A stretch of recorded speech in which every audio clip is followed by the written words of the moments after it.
A Tangled Tale. By Lewis Carroll. Hoc meum tale quali est accipi. To my pupil. Beloved pupil. Tamed by thee. Addish dash, subtract dash, multiplication. Division, fractions, rule of 3. Attest thy deft manipulation. Then onward. Let the voice of fame from age to age repeat thy story, till thou hast won thyself a name exceeding even Euclid's glory. A Tangled Tale. Not. Chapter 1. Excelsior. Goblin, lead them up and down. The ruddy glow of sunset was already fading into the somber shadows of night, when two travelers might have been observed swiftly, at a pace of 6 miles in the hour, descending the rugged side of a mountain. The younger bounding from crag to crag with the agility of a fawn, while his companion, whose aged limbs seemed ill at ease in the heavy chain armor habitually worn by tourists in that district, toiled on painfully at his side. As is always the case under such circumstances, the younger knight was the first to break the silence. "A goodly pace, I trow," he exclaimed.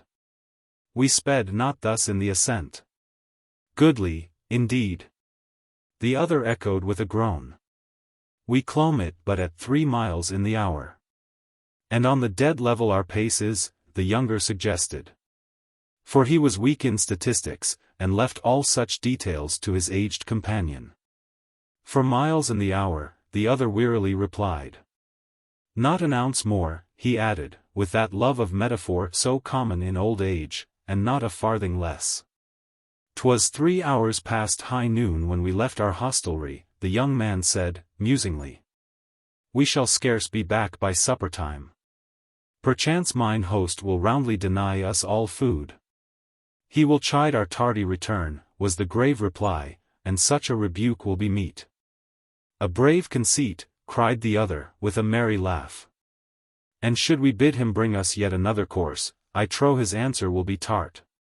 "We shall but get our deserts," sighed the elder knight, who had never seen a joke in his life, and was somewhat displeased at his companion's untimely levity. "'Twill be 9 of the clock," he added in an undertone, "by the time we regain our hostelry. Full many a mile shall we have plodded this day." "How many? How many?" cried the eager youth, ever athirst for knowledge. The old man was silent. "Tell me," he answered, after a moment's thought, "what time it was when we stood together on yonder peak." "Not exact to the minute," he added hastily, reading a protest in the young man's face. "And thy guess be within 1 poor half-hour of the mark, 'tis all I ask of thy mother's son. Then will I tell thee, true to the last inch, how far we shall have trudged betwixt 3 and 9 of the clock." A groan was the young man's only reply, while his convulsed features and the deep wrinkles that chased each other across his manly brow, revealed the abyss of arithmetical agony into which one chance question had plunged him. "How do you find this book? Any thoughts about the book or the author? Any suggestion for improvement? Please take a moment to share your thoughts in a comment. If you like it, share it with your friends who might enjoy it as well. Subscribe to keep in touch. Visit CompleteAudiobooks.com for more quality content. Not. Chapter 2. Eligible apartments.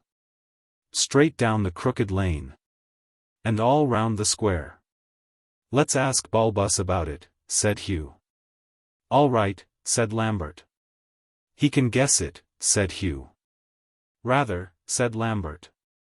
No more words were needed, the two brothers understood each other perfectly. Bulbus was waiting for them at the hotel. The journey down had tired him, he said, so his two pupils had been the round of the place, in search of lodgings. Without the old tutor who had been their inseparable companion from their childhood. They had named him after the hero of their Latin exercise book, which overflowed with anecdotes of that versatile genius, anecdotes whose vagueness in detail was more than compensated by their sensational brilliance. "Bulbus has overcome all his enemies," had been marked by their tutor, in the margin of the book, "Successful Bravery." In this way he had tried to extract a moral from every anecdote about Bulbus, sometimes one of warning, as in Bulbus had borrowed a healthy dragon, against which he had written rashness in speculation, sometimes of encouragement, as in the words, influence of sympathy in united action, which stood opposite to the anecdote Bulbus was assisting his mother-in-law to convince the dragon, and sometimes it dwindled down to a single word, such as prudence, which was all he could extract from the touching record that Bulbus, having scorched the tail of the dragon, went away.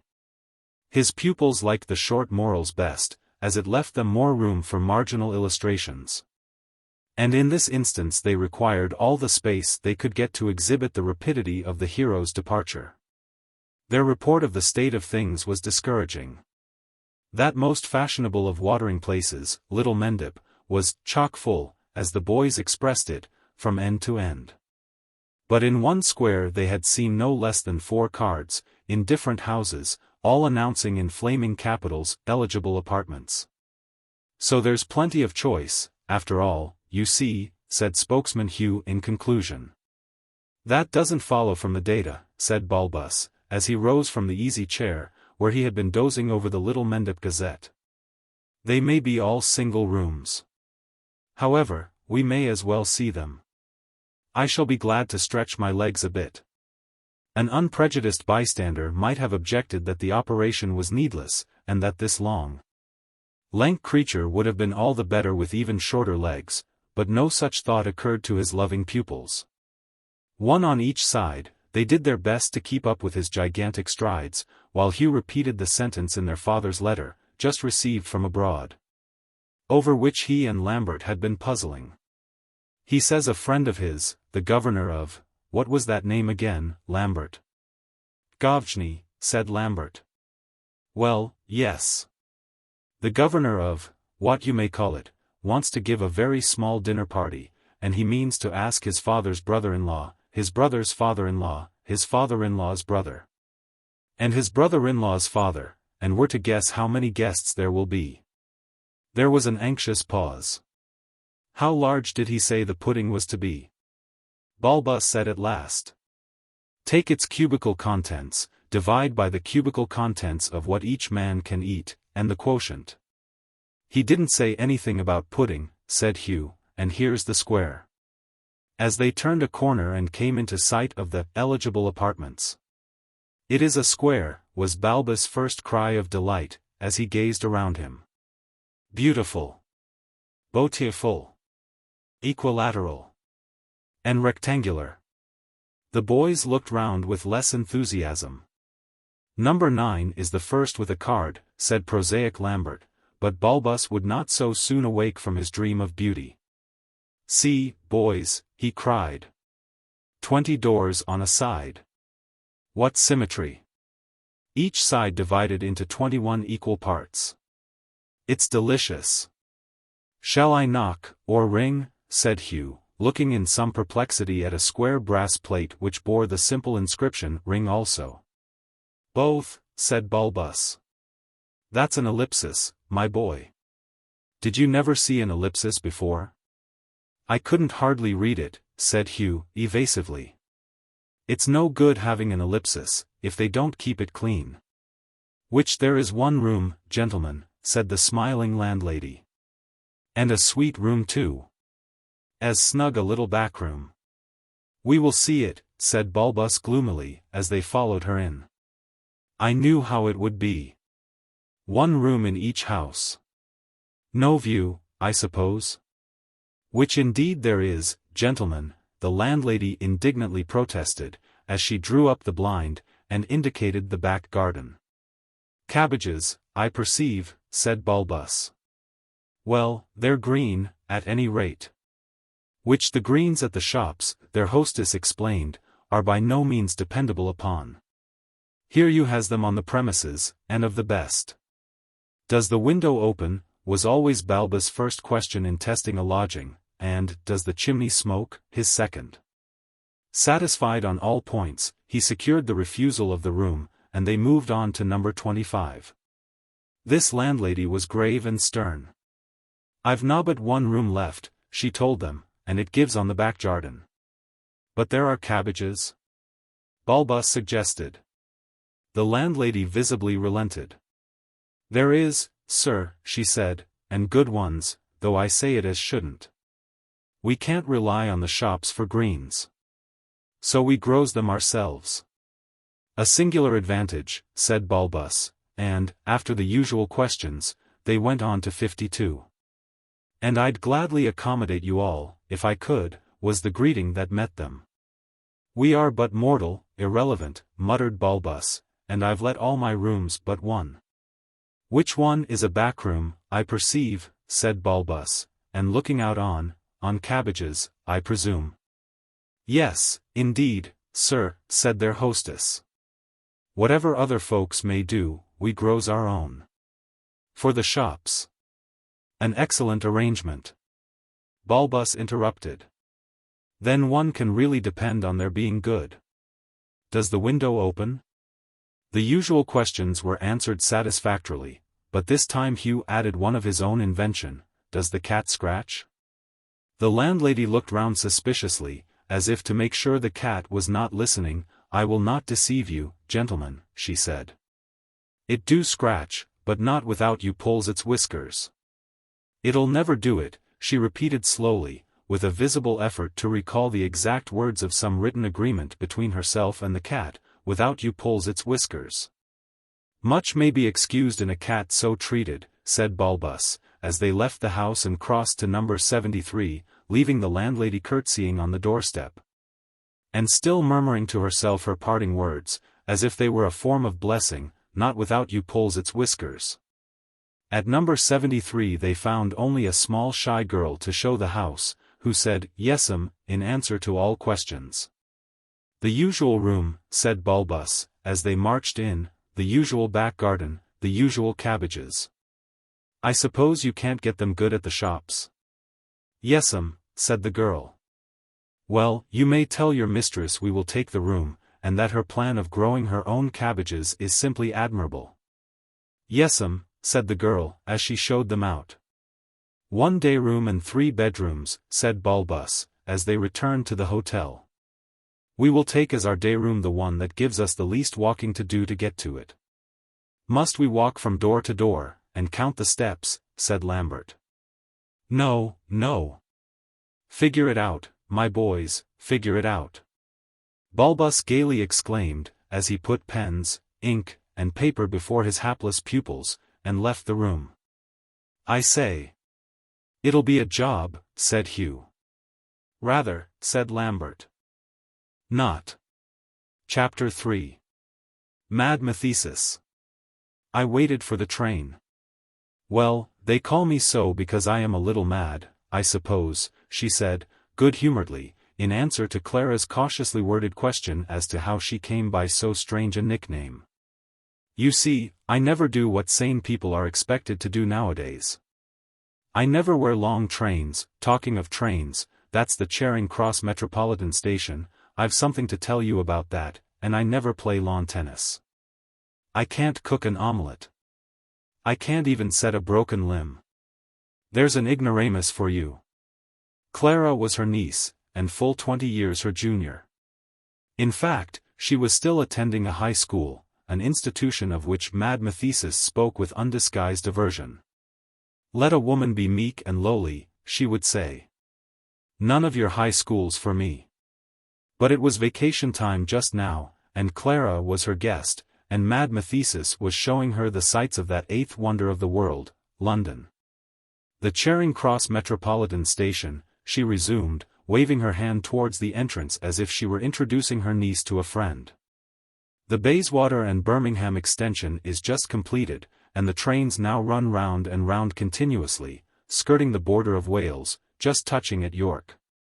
And so round by the east coast back to London. The way the trains run is most peculiar.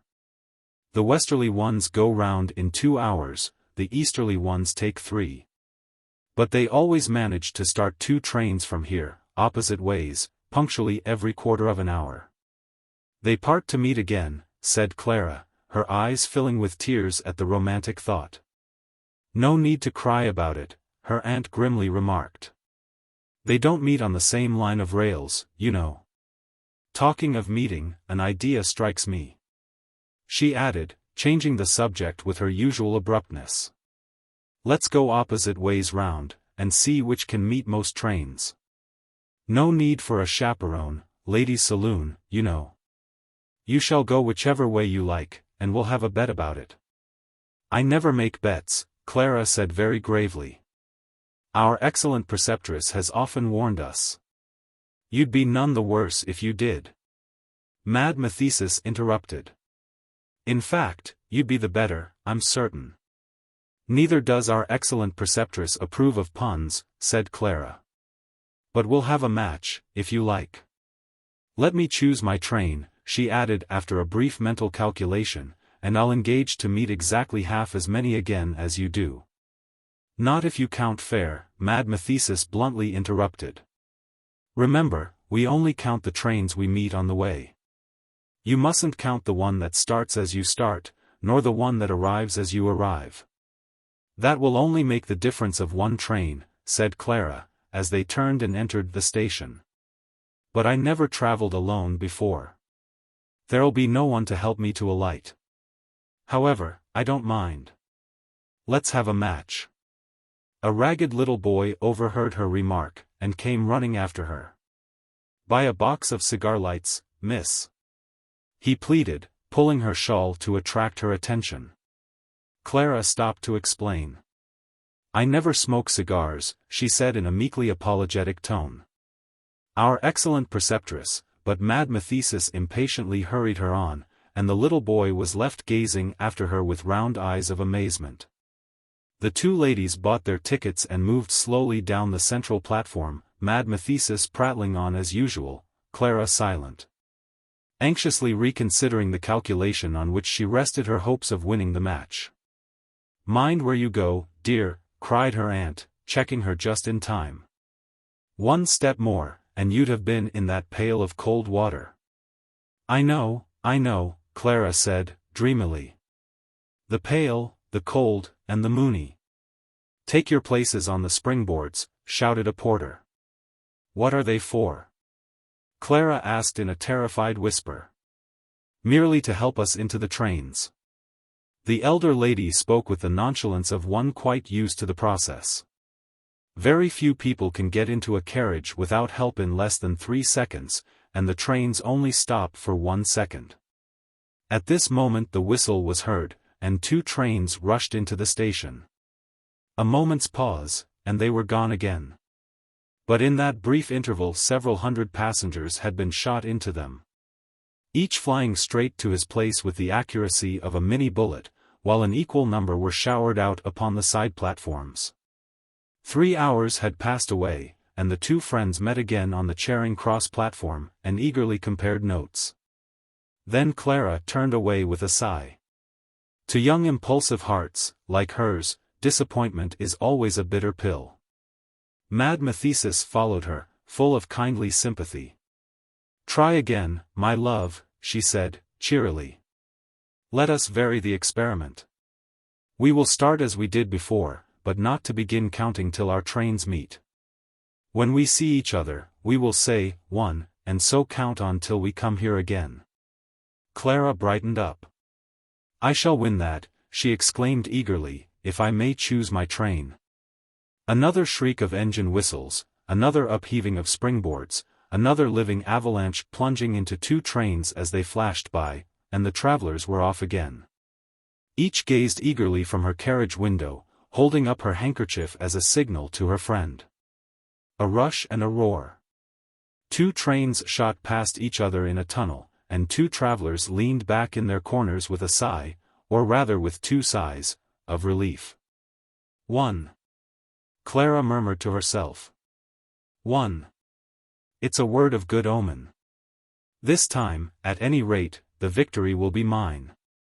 But was it? Not. Chapter 4. The Dead Reckoning.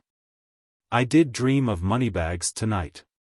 Noonday on the open sea within a few degrees of the equator is apt to be oppressively warm. And our 2 travelers were now airily clad in suits of dazzling white linen. Having laid aside the chain armor which they had found not only endurable in the cold mountain air they had lately been breathing, but a necessary precaution against the daggers of the banditti who infested the heights. Their holiday trip was over, and they were now on their way home, in the monthly packet which plied between the two great ports of the island they had been exploring. Along with their armor, the tourists had laid aside the antiquated speech it had pleased them to affect while in knightly disguise, and had returned to the ordinary style of two country gentlemen of the 20th century. Stretched on a pile of cushions, under the shade of a huge umbrella, they were lazily watching some native fishermen, who had come on board at the last landing place, each carrying over his shoulder a small but heavy sack. A large weighing machine, that had been used for cargo at the last port, stood on the deck. And round this the fishermen had gathered, and, with much unintelligible jabber, seemed to be weighing their sacks. More like sparrows in a tree than human talk, isn't it? The elder tourist remarked to his son, who smiled feebly, but would not exert himself so far as to speak. The old man tried another listener. "What have they got in those sacks, Captain?" he inquired, as that great being passed them in his never-ending parade to and fro on the deck. The captain paused in his march, and towered over the travelers, tall, grave, and serenely self-satisfied. "Fishermen," he explained, "are often passengers in my ship. These 5 are from Ruxy, the place we last touched at, and that's the way they carry their money. The money of this island is heavy, gentlemen, but it costs little, as you may guess. We buy it from them by weight, about 5 shillings a pound. I fancy a 10-pound note would buy all those sacks." By this time the old man had closed his eyes, in order, no doubt, to concentrate his thoughts on these interesting facts. But the captain failed to realize his motive, and with a grunt resumed his monotonous march. Meanwhile the fishermen were getting so noisy over the weighing machine that one of the sailors took the precaution of carrying off all the weights, leaving them to amuse themselves with such substitutes in the form of winch handles, belaying pins, etc., as they could find.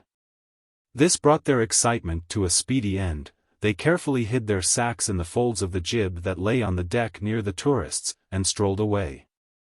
When next the captain's heavy footfall passed, the younger man roused himself to speak. "What did you call the place those fellows came from, Captain?" he asked. "Ruxy, sir." "And the one we are bound for?" The captain took a long breath, plunged into the word, and came out of it nobly. "They call it Govjny, sir." I give it up," the young man faintly said. He stretched out his hand for a glass of iced water which the compassionate steward had brought him a minute ago, and had set down, unluckily, just outside the shadow of the umbrella. It was scalding hot, and he decided not to drink it. The effort of making this resolution, coming close on the fatiguing conversation he had just gone through, was too much for him. He sank back among the cushions in silence. His father courteously tried to make amends for his nonchalance. "Whereabouts are we now, Captain?" said he. "Have you any idea?" The captain cast a pitying look on the ignorant landsman. "I could tell you that, sir," he said, in a tone of lofty condescension, "to an inch." "You don't say so," the old man remarked, in a tone of languid surprise.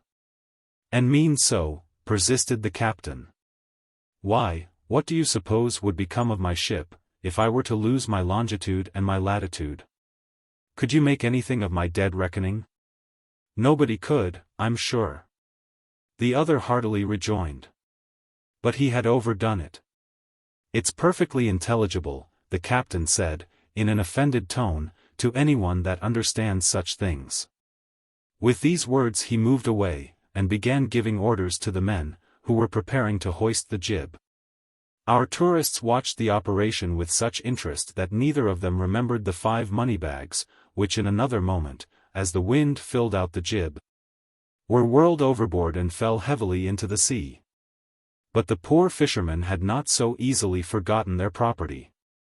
In a moment they had rushed to the spot, and stood uttering cries of fury, and pointing, now to the sea, and now to the sailors who had caused the disaster.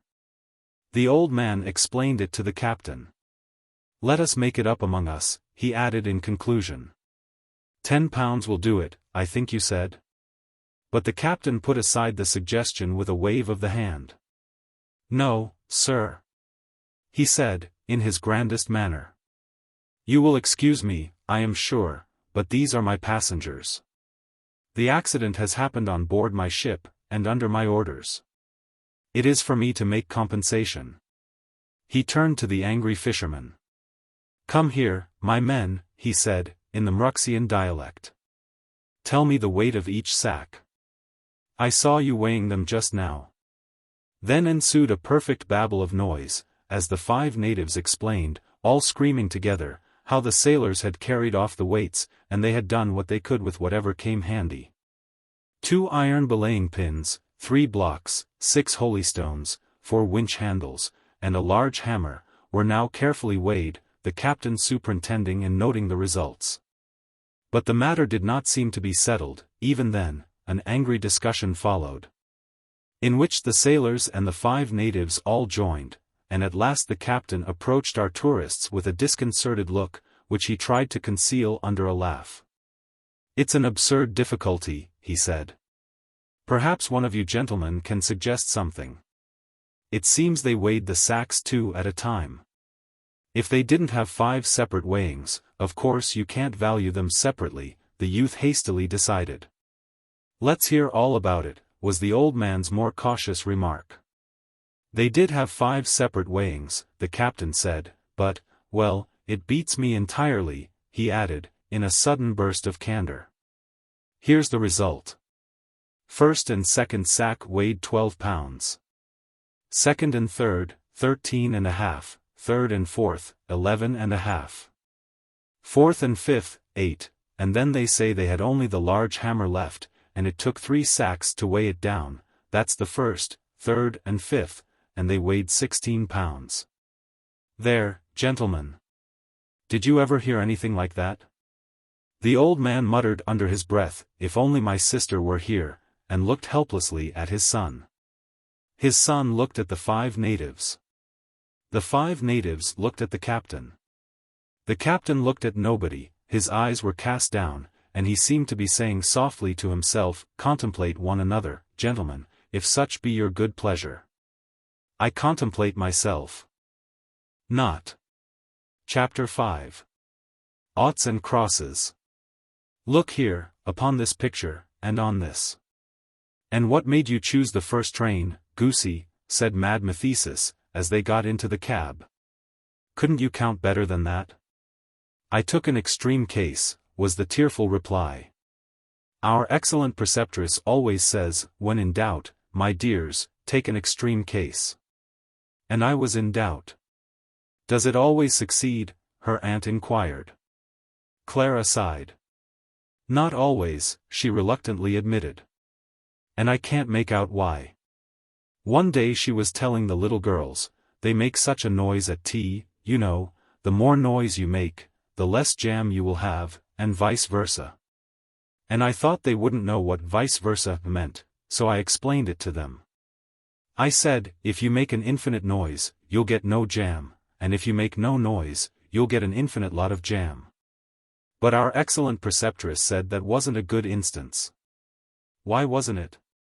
she added plaintively. Her aunt evaded the question. "One sees certain objections to it," she said. "But how did you work it with the metropolitan trains? None of them go infinitely fast, I believe." "I called them hares and tortoises," Clara said, a little timidly, for she dreaded being laughed at. "And I thought there couldn't be so many hares as tortoises on the line, so I took an extreme case, 1 hare and an infinite number of tortoises." "An extreme case, indeed," her aunt remarked with admirable gravity, "and a most dangerous state of things. And I thought, if I went with a tortoise, there would be only 1 hare to meet, but if I went with the hare, you know there were crowds of tortoises." "It wasn't a bad idea," said the elder lady, as they left the cab, at the entrance of Burlington House. "You shall have another chance today. We'll have a match in marking pictures." Clara brightened up. I should like to try again, very much, she said. I'll take more care this time. How are we to play? To this question Mathesis made no reply. She was busy drawing lines down the margins of the catalogue. See, she said after a minute, I've drawn 3 columns against the names of the pictures in the long room. And I want you to fill them with oughts and crosses for good marks and oughts for bad. The first column is for choice of subject, the second for arrangement, the third for coloring. And these are the conditions of the match. You must give 3 crosses to 2 or 3 pictures. You must give 2 crosses to 4 or 5. Do you mean only 2 crosses, said Clara. Or may I count the 3 cross pictures among the 2 cross pictures? Of course you may, said her aunt. Anyone that has 3 eyes may be said to have 2 eyes, I suppose. Clara followed her aunt's dreamy gaze across the crowded gallery, half dreading to find that there was a 3-eyed person in sight. And you must give 1 cross to 9 or 10. And which wins the match? Clara asked, as she carefully entered these conditions on a blank leaf in her catalogue. Whichever marks fewest pictures. But suppose we marked the same number? Then whichever uses most marks. Clara considered. I don't think it's much of a match, she said. I shall mark 9 pictures, and give 3 crosses to 3 of them, 2 crosses to 2 more, and 1 cross each to all the rest. Will you, indeed? Said her aunt. Wait till you've heard all the conditions, my impetuous child. You must give 3 oughts to 1 or 2 pictures, 2 oughts to 3 or 4, and 1 ought to 8 or 9. I don't want you to be too hard on the RAs. Clara quite gasped as she wrote down all these fresh conditions. It's a great deal worse than circulating decimals, she said. But I'm determined to win, all the same. Her aunt smiled grimly. We can begin here, she said, as they paused before a gigantic picture, which the catalogue informed them was the portrait of Lieutenant Brown, mounted on his favorite elephant. He looks awfully conceited, said Clara. I don't think he was the elephant's favorite lieutenant. What a hideous picture it is. And it takes up room enough for 20. Mind what you say, my dear, her aunt interposed. It's by an R.A. But Clara was quite reckless. I don't care who it's by, she cried. And I shall give it 3 bad marks. Aunt and niece soon drifted away from each other in the crowd, and for the next half-hour Clara was hard at work, putting in marks and rubbing them out again. And hunting up and down for suitable pictures. This she found the hardest part of all. I can't find the one I want, she exclaimed at last, almost crying with vexation. What is it you want to find, my dear? The voice was strange to Clara, but so sweet and gentle that she felt attracted to the owner of it, even before she had seen her.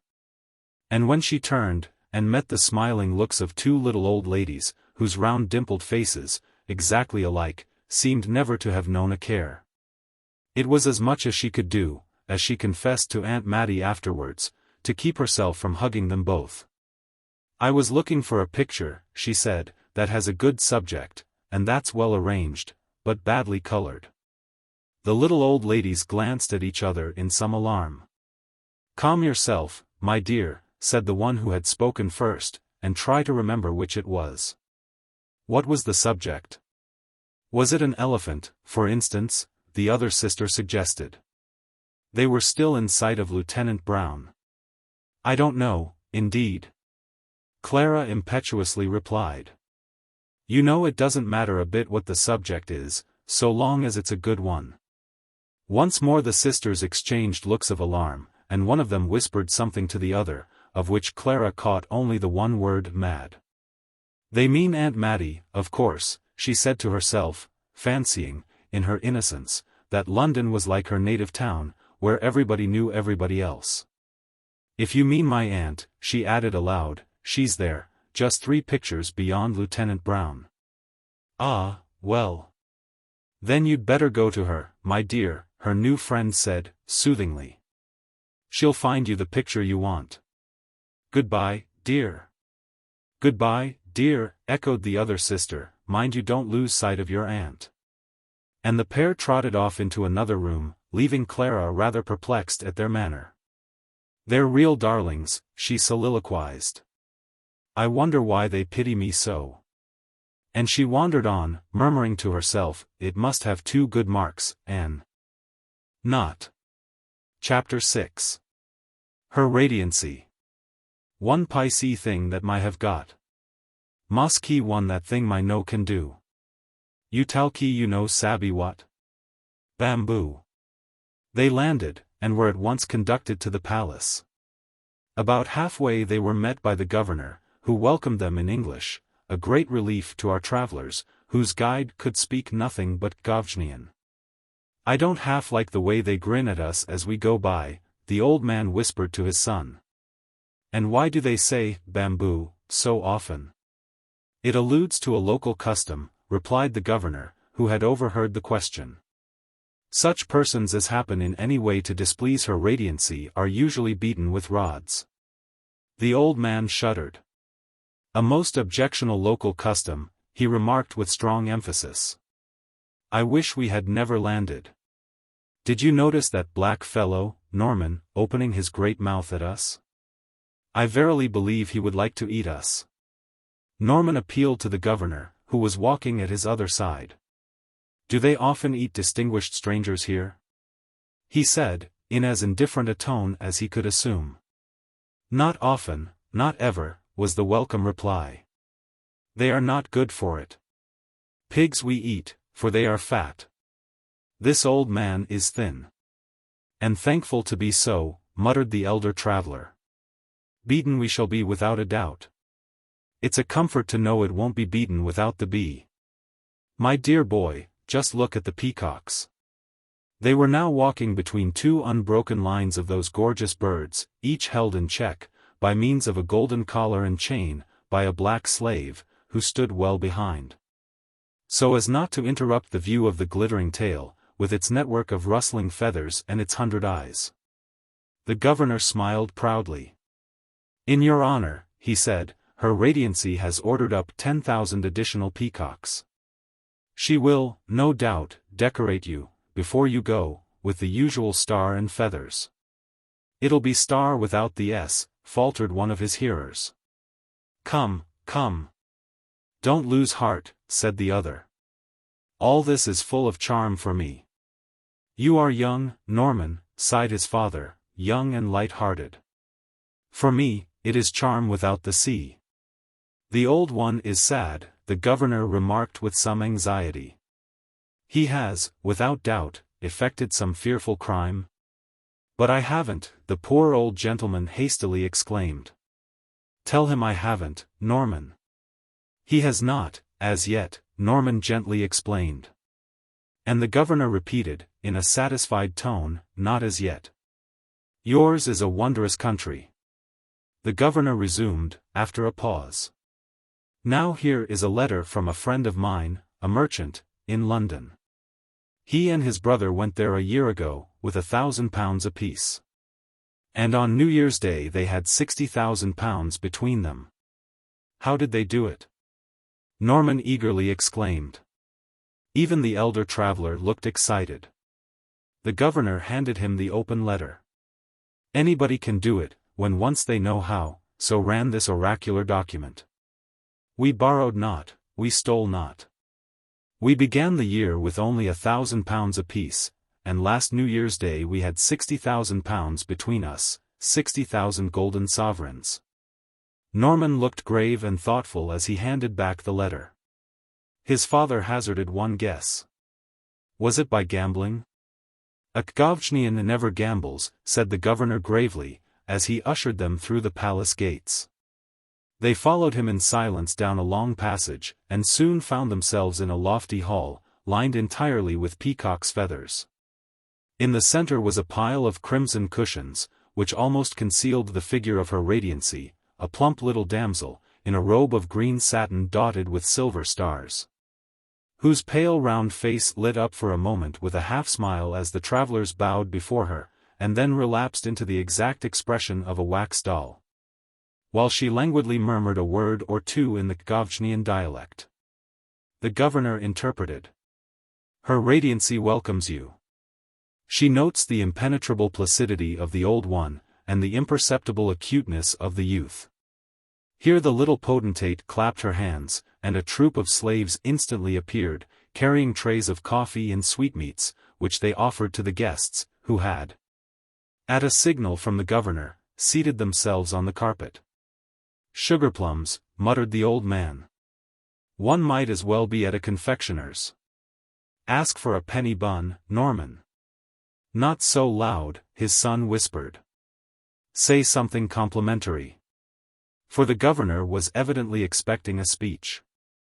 We thank her exalted potency, the old man timidly began. We bask in the light of her smile, which. The words of old men are weak. The governor interrupted angrily. Let the youth speak. Tell her, cried Norman, in a wild burst of eloquence, that, like two grasshoppers in a volcano, we are shriveled up in the presence of her spangled vehemence. It is well, said the governor, and translated this into Govjnian. I am now to tell you, he proceeded, what her Radiancy requires of you before you go. The yearly competition for the post of imperial scarf maker is just ended, you are the judges. You will take account of the rate of work, the lightness of the scarves, and their warmth. Usually the competitors differ in one point only. Thus, last year, Fifi and Gogo made the same number of scarves in the trial week, and they were equally light. But Fifi's were twice as warm as Gogo's and she was pronounced twice as good. But this year, woe is me, who can judge it? 3 competitors are here, and they differ in all points. While you settle their claims, you shall be lodged, her Radiancy bids me say, free of expense, in the best dungeon, and abundantly fed on the best bread and water. The old man groaned. All is lost, he wildly exclaimed. But Norman heeded him not, he had taken out his notebook, and was calmly jotting down the particulars. 3 they be, the governor proceeded, Lolo, Mimi, and Zuzu. Lolo makes 5 scarves while Mimi makes 2, but Zuzu makes 4 while Lolo makes 3. Again, so fairy-like is Zuzu's handiwork, 5 of her scarves weigh no more than one of Lolo's, yet Mimi's is lighter still, 5 of hers will but balance 3 of Zuzu's. And for warmth 1 of Mimi's is equal to 4 of Zuzu's, yet 1 of Lolo's is as warm as 3 of Mimi's. Here the little lady once more clapped her hands. It is our signal of dismissal. The governor hastily said. Pay her Radiancy your farewell compliments, and walk out backwards. The walking part was all the elder tourist could manage. Norman simply said, Tell her Radiancy we are transfixed by the spectacle of her serene brilliance, and bid an agonized farewell to her condensed milkiness. Her Radiancy is pleased, the governor reported, after duly translating this. She casts on you a glance from her imperial eyes, and is confident that you will catch it. That I warrant we shall, the elder traveler moaned to himself distractedly. Once more they bowed low, and then followed the governor down a winding staircase to the imperial dungeon, which they found to be lined with colored marble, lighted from the roof. And splendidly though not luxuriously furnished with a bench of polished malachite. I trust you will not delay the calculation, the governor said, ushering them in with much ceremony. I have known great inconvenience, great and serious inconvenience, result to those unhappy ones who have delayed to execute the commands of her Radiancy. And on this occasion she is resolute, she says the thing must and shall be done, and she has ordered up 10,000 additional bamboos. With these words he left them, and they heard him lock and bar the door on the outside. I told you how it would end. Moaned the elder traveler, wringing his hands, and quite forgetting in his anguish that he had himself proposed the expedition, and had never predicted anything of the sort. Oh, that we were well out of this miserable business! Courage, cried the younger cheerily. Haec olim meminus juvabit. The end of all this will be glory. Glory without the L. Was all the poor old man could say, as he rocked himself to and fro on the malachite bench. Glory without the L. Not. Chapter 7. Petty Cash. Base is the slave that pays. Aunt Mattie. My child? Would you mind writing it down at once? I shall be quite certain to forget it if you don't. My dear, we really must wait till the cab stops. How can I possibly write anything in the midst of all this jolting? But really I shall be forgetting it. Clara's voice took the plaintive tone that her aunt never knew how to resist. And with a sigh the old lady drew forth her ivory tablets and prepared to record the amount that Clara had just spent at the confectioner's shop. Her expenditure was always made out of her aunt's purse, but the poor girl knew, by bitter experience, that sooner or later Mad Mathesis would expect an exact account of every penny that had gone. And she waited, with ill-concealed impatience, while the old lady turned the tablets over and over, till she had found the one-headed petty cash. Here's the place, she said at last, and here we have yesterday's luncheon duly entered. 1 glass lemonade, why can't you drink water, like me? 3 sandwiches, they never put in half mustard enough. I told the young woman so, to her face, and she tossed her head, like her impudence, and 7 biscuits. Total 1 and 2pence. Well, now for today's 1 glass of lemonade, Clara was beginning to say, when suddenly the cab drew up. And a courteous railway porter was handing out the bewildered girl before she had had time to finish her sentence. Her aunt pocketed the tablets instantly. Business first, she said, petty cash, which is a form of pleasure, whatever you may think, afterwards. And she proceeded to pay the driver, and to give voluminous orders about the luggage, quite deaf to the entreaties of her unhappy niece that she would enter the rest of the luncheon account. My dear, you really must cultivate a more capacious mind, was all the consolation she vouchsafed to the poor girl. Are not the tablets of your memory wide enough to contain the record of one single luncheon? Not wide enough. Not half wide enough, was the passionate reply. The words came in aptly enough, but the voice was not that of Clara, and both ladies turned in some surprise to see who it was that had so suddenly struck into their conversation.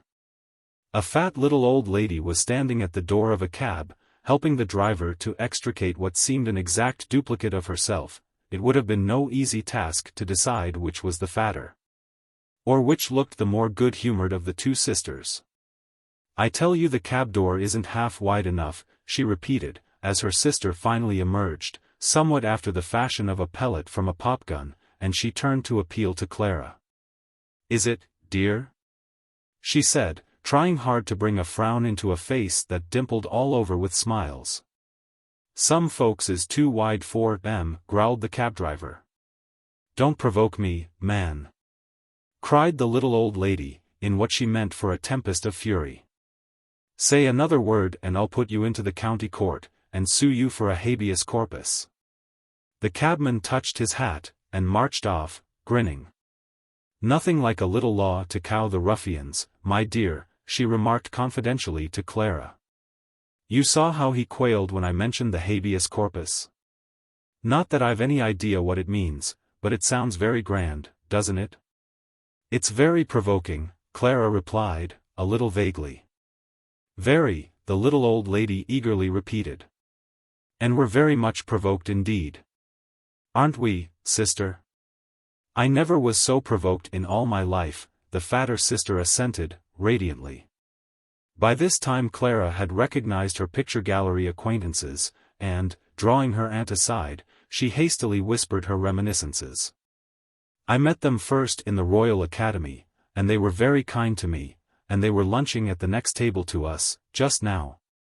You know, and they tried to help me to find the picture I wanted, and I'm sure they're dear old things.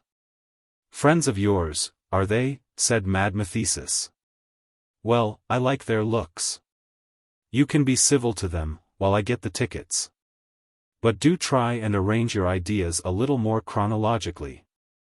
And so it came to pass that the 4 ladies found themselves seated side by side on the same bench waiting for the train, and chatting as if they had known one another for years. Now this I call quite a remarkable coincidence, exclaimed the smaller and more talkative of the 2 sisters, the one whose legal knowledge had annihilated the cab driver. Not only that we should be waiting for the same train, and at the same station, that would be curious enough, but actually on the same day, and the same hour of the day. That's what strikes me so forcibly. She glanced at the fatter and more silent sister, whose chief function in life seemed to be to support the family opinion, and who meekly responded. And me too, sister.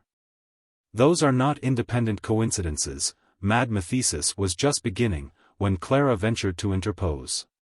There's no jolting here, she pleaded meekly. Would you mind writing it down now? Out came the ivory tablets once more. What was it, then? Said her aunt. 1 glass of lemonade, 1 sandwich, 1 biscuit, oh dear me! Cried poor Clara, the historical tone suddenly changing to a wail of agony. Toothache, said her aunt calmly, as she wrote down the items. The two sisters instantly opened their reticules and produced 2 different remedies for neuralgia, each marked unequaled. It isn't that, said poor Clara. Thank you very much. It's only that I can't remember how much I paid. Well, try and make it out, then, said her aunt.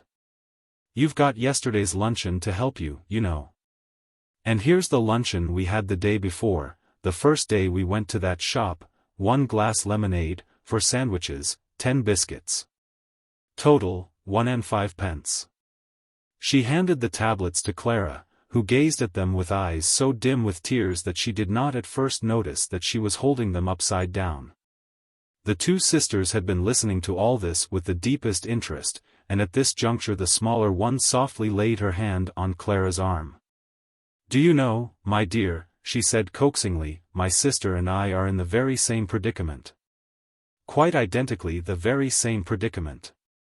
Aren't we, sister? Quite identically and absolutely the very, began the fatter sister, but she was constructing her sentence on too large a scale, and the little one would not wait for her to finish it. Yes, my dear, she resumed.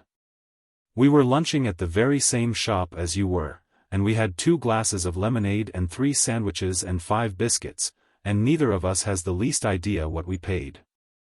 Have we, sister?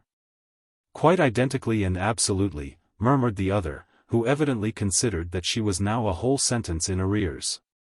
And that she ought to discharge one obligation before contracting any fresh liabilities. But the little lady broke in again, and she retired from the conversation a bankrupt. Would you make it out for us, my dear? Pleaded the little old lady. You can do arithmetic, I trust? Her aunt said, a little anxiously, as Clara turned from one tablet to another, vainly trying to collect her thoughts. Her mind was a blank, and all human expression was rapidly fading out of her face. A gloomy silence ensued. Not. Chapter 8. De Omnibus Rebus. This little pig went to market. This little pig stayed at home. By her Radiancy's express command, said the governor, as he conducted the travelers, for the last time, from the imperial presence. I shall now have the ecstasy of escorting you as far as the outer gate of the military quarter, where the agony of parting, if indeed nature can survive the shock, must be endured. From that gate Grumstips start every quarter of an hour, both ways. Would you mind repeating that word? Said Norman. Grumstips, the governor repeated. You call them omnibuses in England. They run both ways, and you can travel by one of them all the way down to the harbor. The old man breathed a sigh of relief. For hours of courtly ceremony had wearied him, and he had been in constant terror lest something should call in to use the 10,000 additional bamboos. In another minute they were crossing a large quadrangle, paved with marble, and tastefully decorated with a pigsty in each corner.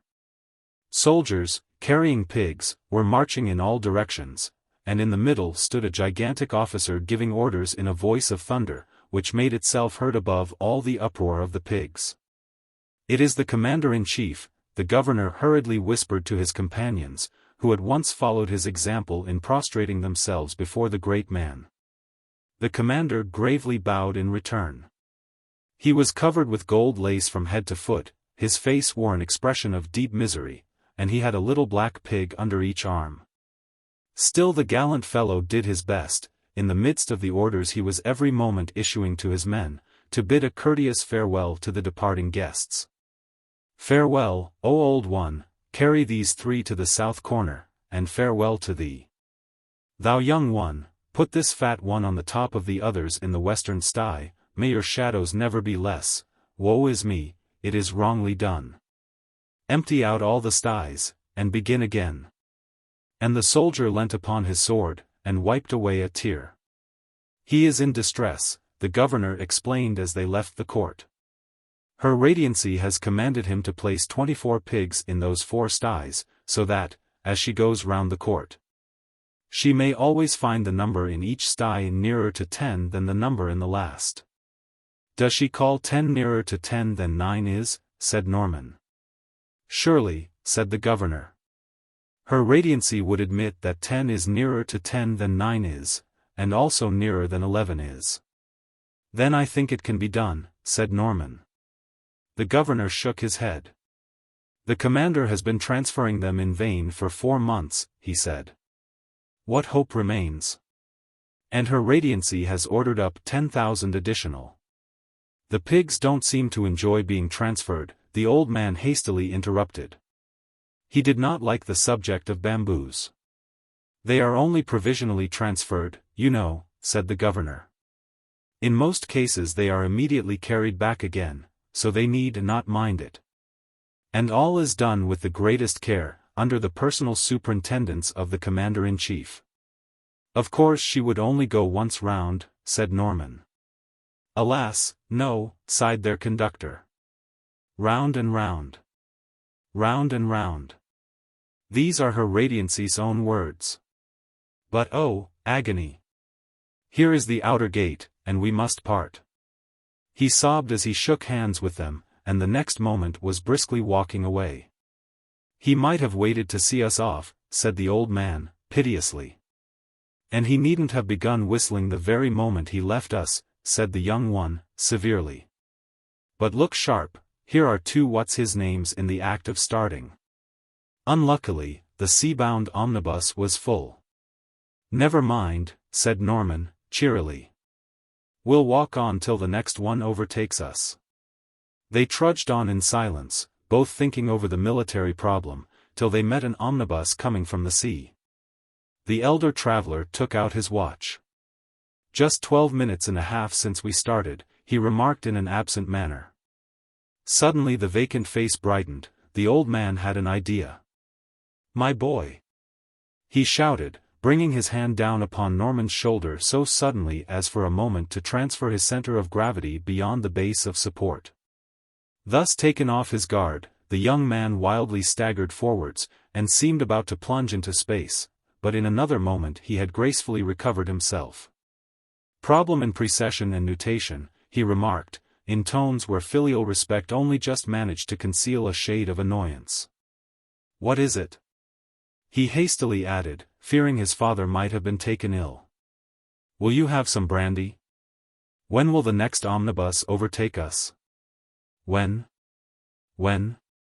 the old man cried, growing more excited every moment. Norman looked gloomy.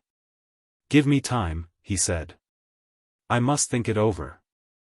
And once more the travelers passed on in silence, a silence only broken by the distant squeals of the unfortunate little pigs, who were still being provisionally transferred from sty to sty, under the personal superintendence of the commander-in-chief. Not. Chapter 9. A serpent with corners. "Water, water, everywhere. Nor any drop to drink. It'll just take one more pebble. Whatever are you doing with those buckets?" The speakers were Hugh and Lambert. Place, the beach of Little Mendip.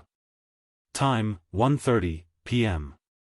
Hugh was floating a bucket in another a size larger, and trying how many pebbles it would carry without sinking. Lambert was lying on his back, doing nothing. For the next minute or two Hugh was silent, evidently deep in thought. Suddenly he started. "I say, look here, Lambert," he cried. If it's alive, and slimy, and with legs, I don't care to, said Lambert. Didn't Bulbus say this morning that, if a body is immersed in liquid, it displaces as much liquid as is equal to its own bulk, said Hugh. He said things of that sort, Lambert vaguely replied. Well, just look here a minute. Here's the little bucket almost quite immersed, so the water displaced ought to be just about the same bulk. And now just look at it. He took out the little bucket as he spoke, and handed the big one to Lambert. Why, there's hardly a teacupful. Do you mean to say that water is the same bulk as the little bucket? Course it is, said Lambert. Well, look here again, cried Hugh, triumphantly, as he poured the water from the big bucket into the little one. Why, it doesn't half fill it. That's its business, said Lambert. If Bulbus says it's the same bulk, why, it is the same bulk, you know. Well, I don't believe it, said Hugh. You needn't, said Lambert. Besides, it's dinner time. Come along.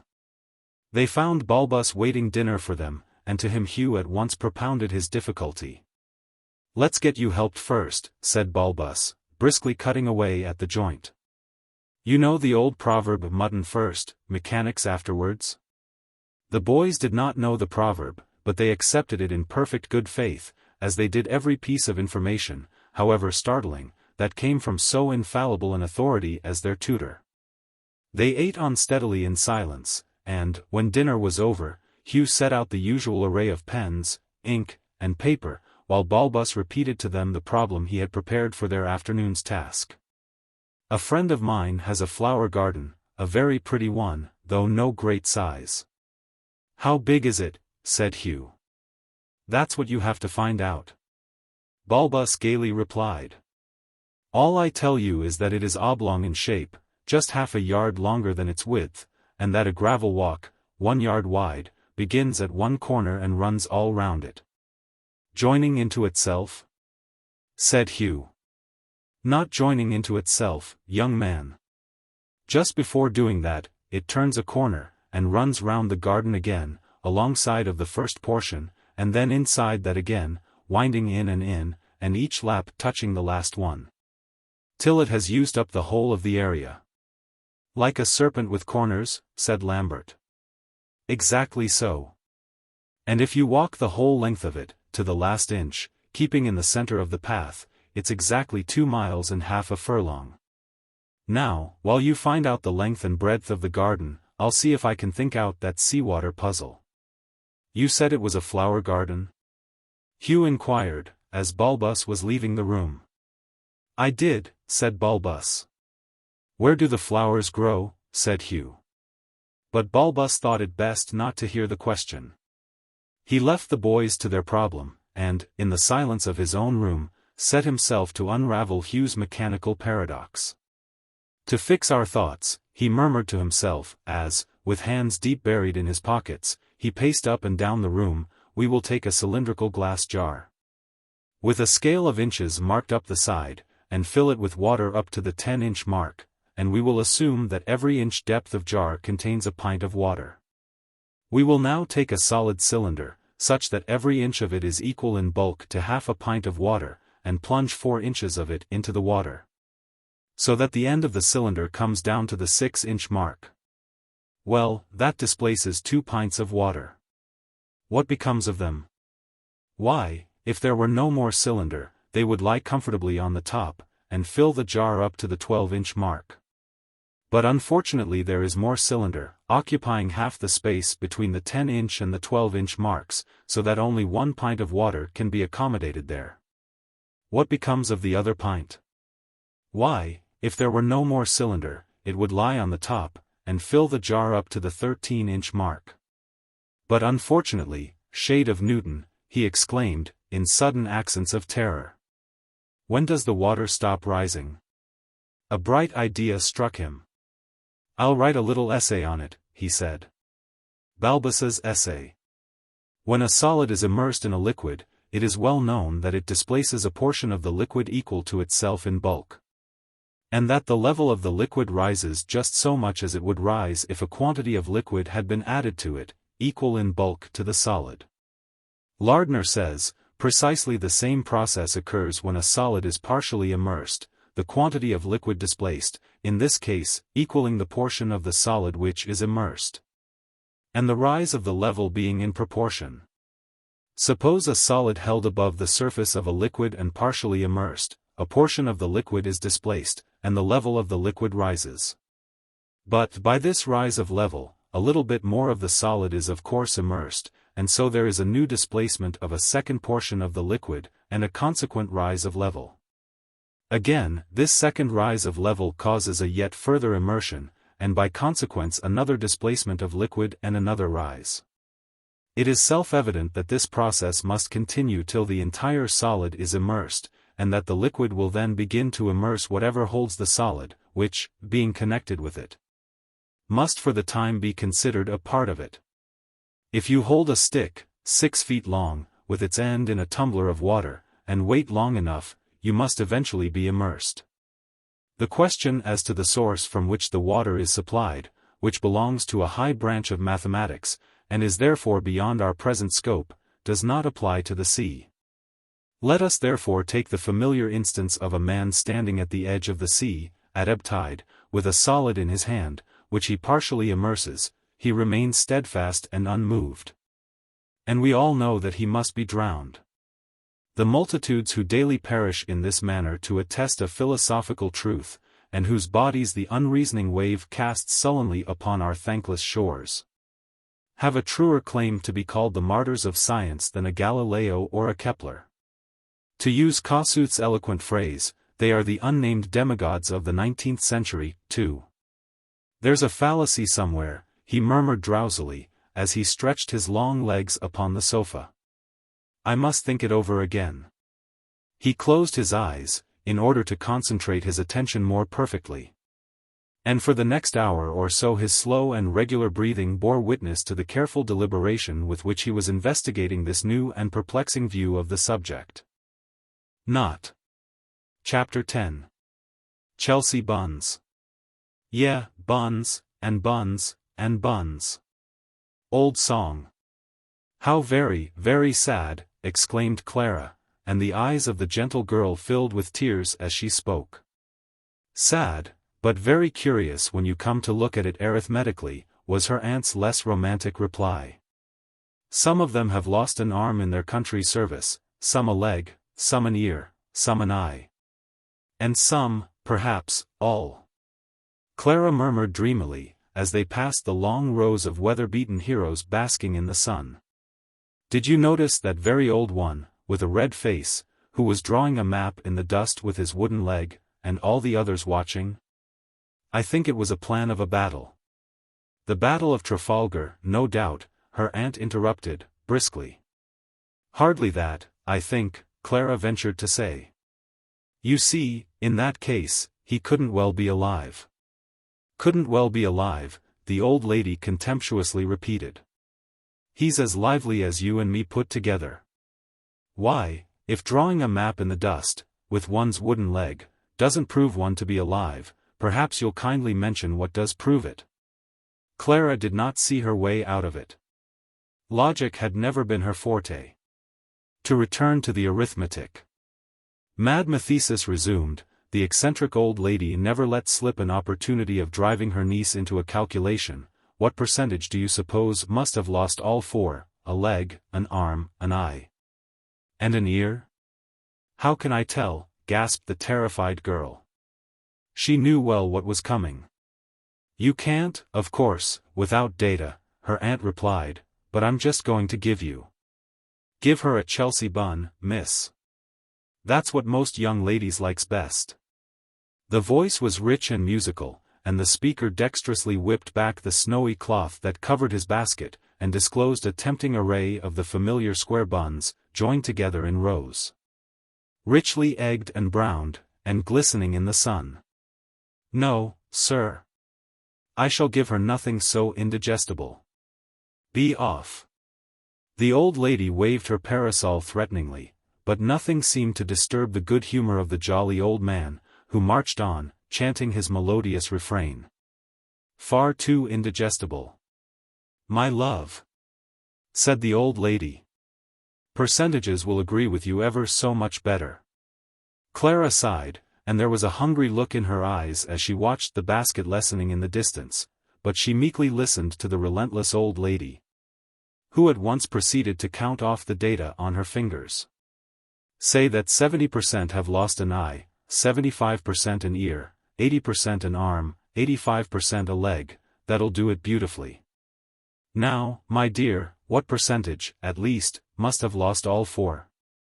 No more conversation occurred, unless a smothered exclamation of "piping hot," which escaped from Clara's lips as the basket vanished round a corner, could be counted as such, until they reached the old Chelsea mansion, where Clara's father was then staying, with his 3 sons and their old tutor. Balbus, Lambert, and Hugh had entered the house only a few minutes before them. They had been out walking, and Hugh had been propounding a difficulty which had reduced Lambert to the depths of gloom, and had even puzzled Balbus. "It changes from Wednesday to Thursday at midnight, doesn't it?" Hugh had begun. "Sometimes," said Balbus, cautiously. "Always," said Lambert, decisively. "Sometimes," Balbus gently insisted. "6 midnights out of 7, it changes to some other name." "I meant, of course," Hugh corrected himself, "when it does change from Wednesday to Thursday, it does it at midnight, and only at midnight." "Surely," said Balbus. Lambert was silent. "Well, now, suppose it's midnight here in Chelsea. Then it's Wednesday west of Chelsea, say in Ireland or America, where midnight hasn't arrived yet, and it's Thursday east of Chelsea, say in Germany or Russia, where midnight has just passed by." "Surely," Balbus said again. Even Lambert nodded this time. "But it isn't midnight, anywhere else, so it can't be changing from one day to another anywhere else. And yet, if Ireland and America and so on call it Wednesday, and Germany and Russia and so on call it Thursday, there must be some place, not Chelsea, that has different days on the 2 sides of it. And the worst of it is, the people there get their days in the wrong order. They've got Wednesday east of them, and Thursday west, just as if their day had changed from Thursday to Wednesday." "I've heard that puzzle before," cried Lambert. "And I'll tell you the explanation. When a ship goes round the world from east to west, we know that it loses a day in its reckoning, so that when it gets home, and calls its day Wednesday, it finds people here calling it Thursday. Because we've had one more midnight than the ship has had. And when you go the other way round you gain a day." "I know all that," said Hugh, in reply to this not very lucid explanation, "but it doesn't help me, because the ship hasn't proper days. One way round, you get more than 24 hours to the day. And the other way you get less, so of course the names get wrong, but people that live on in one place always get 24 hours to the day." "I suppose there is such a place," Balbus said, meditatively, "though I never heard of it. And the people must find it very queer, as Hugh says, to have the old day east of them, and the new one west, because, when midnight comes round to them, with the new day in front of it and the old one behind it, one doesn't see exactly what happens. I must think it over." So they had entered the house in the state I have described, Balbus puzzled, and Lambert buried in gloomy thought. "Yes, master is at home, said the stately old butler.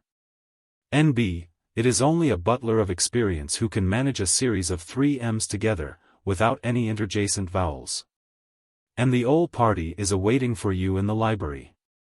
"I don't like his calling your father an old party," Mathesis whispered to her niece, as they crossed the hall. And Clara had only just time to whisper in reply, "He meant the whole party," before they were ushered into the library. And the sight of the 5 solemn faces there assembled chilled her into silence. Her father sat at the head of the table, and mutely signed to the ladies to take the 2 vacant chairs, one on each side of him. His 3 sons and Balbus completed the party. Writing materials had been arranged round the table, after the fashion of a ghostly banquet. The butler had evidently bestowed much thought on the grim device. Sheets of quarto paper, each flanked by a pen on one side and a pencil on the other, represented the plates, pen wipers did duty for rolls of bread, while ink bottles stood in the places usually occupied by wineglasses. The piece de resistance was a large green baize bag, which gave forth, as the old man restlessly lifted it from side to side, a charming jingle, as of innumerable golden guineas. Sister, daughter, sons, and Bulbus, the old man began, so nervously, that Bulbus put in a gentle, here, here, while Hugh drummed on the table with his fists.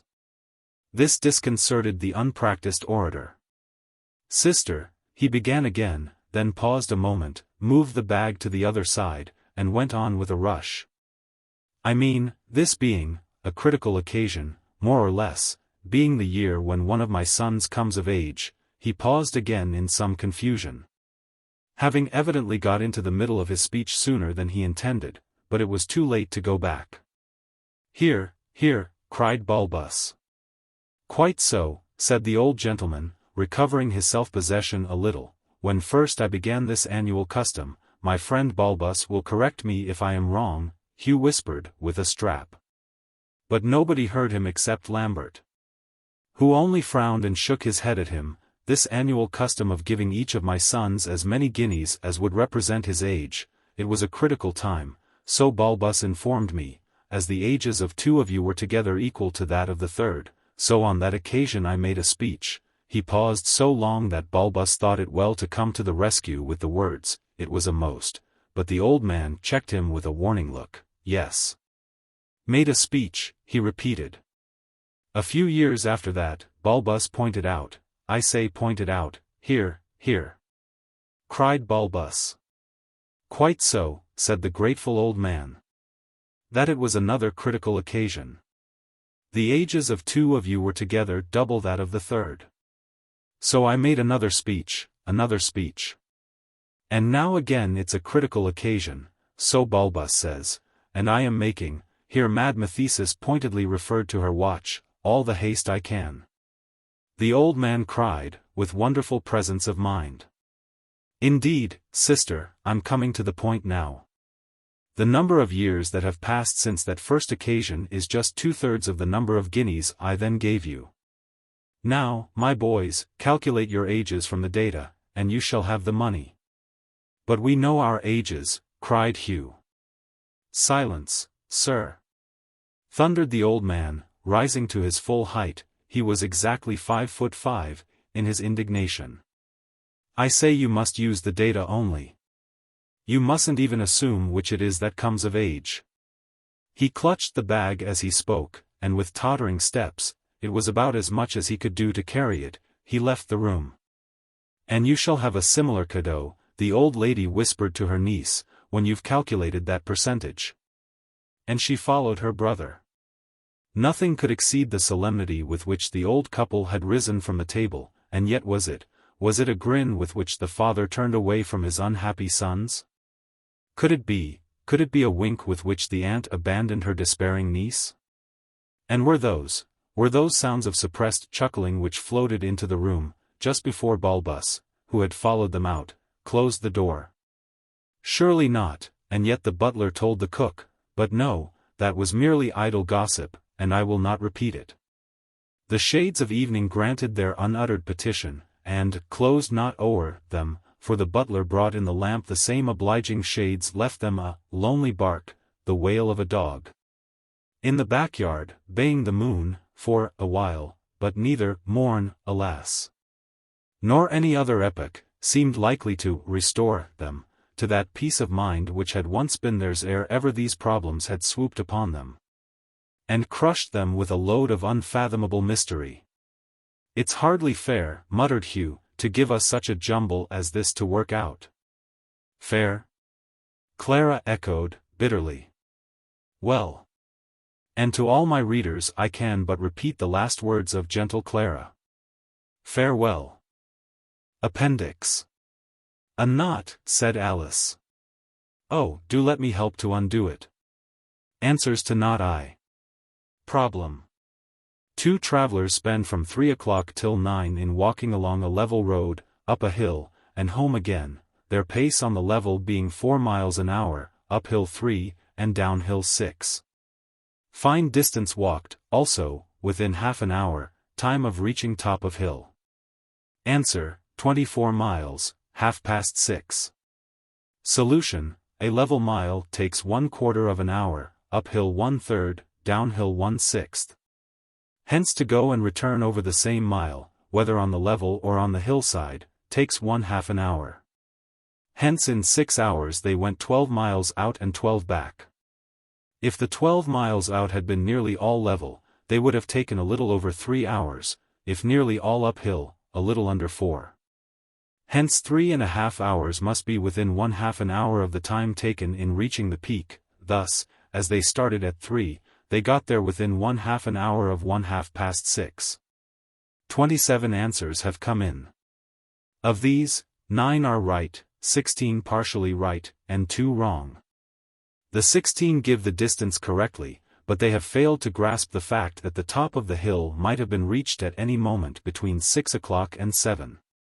The 2 wrong answers are from Gertie Vernon and a nihilist.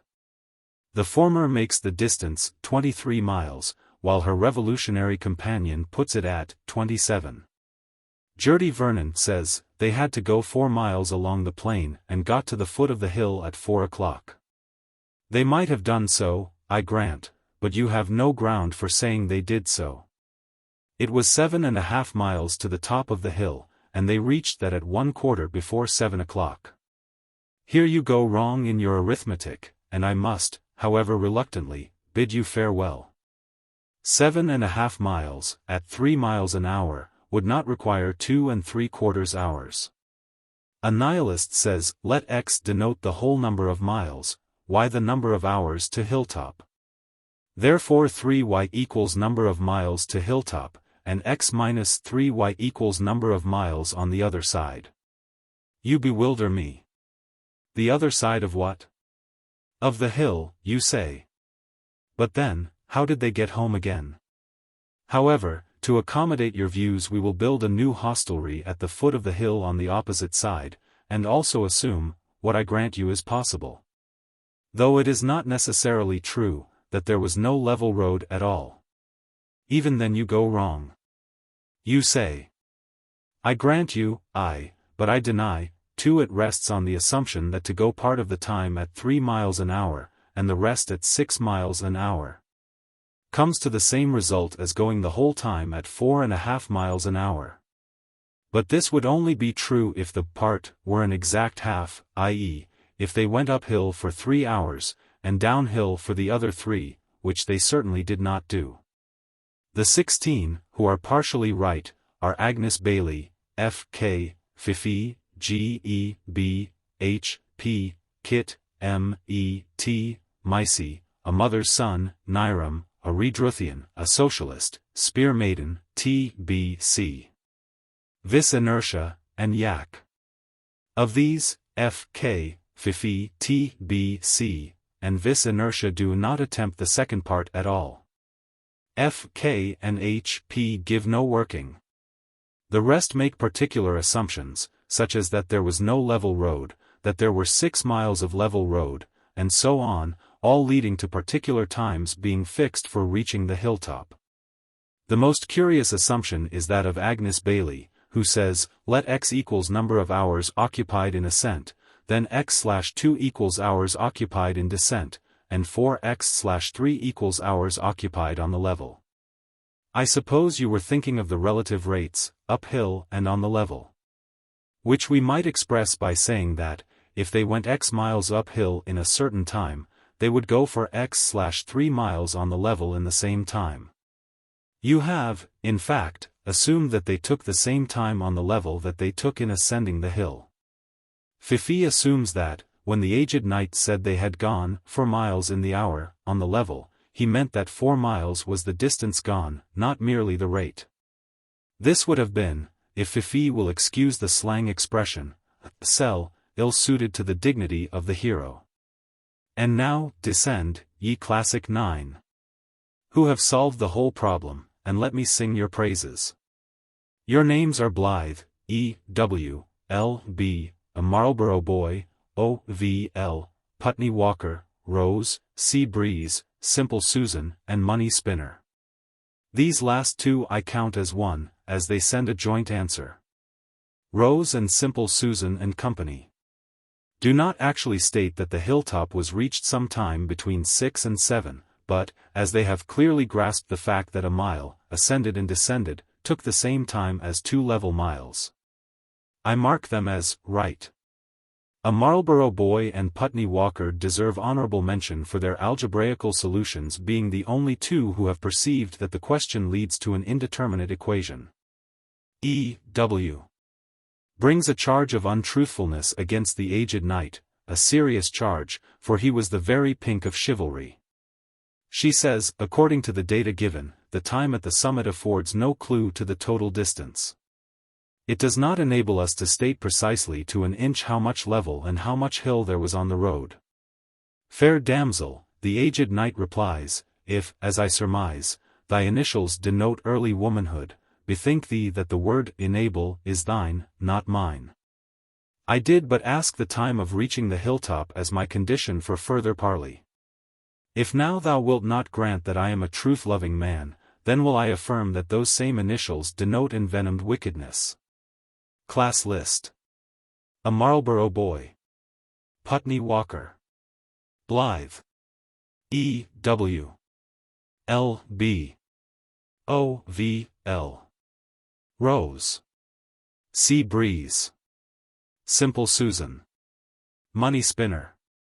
Blythe has made so ingenious an addition to the problem, and Simple Susan and Company have solved it in such tuneful verse, that I record both their answers in full.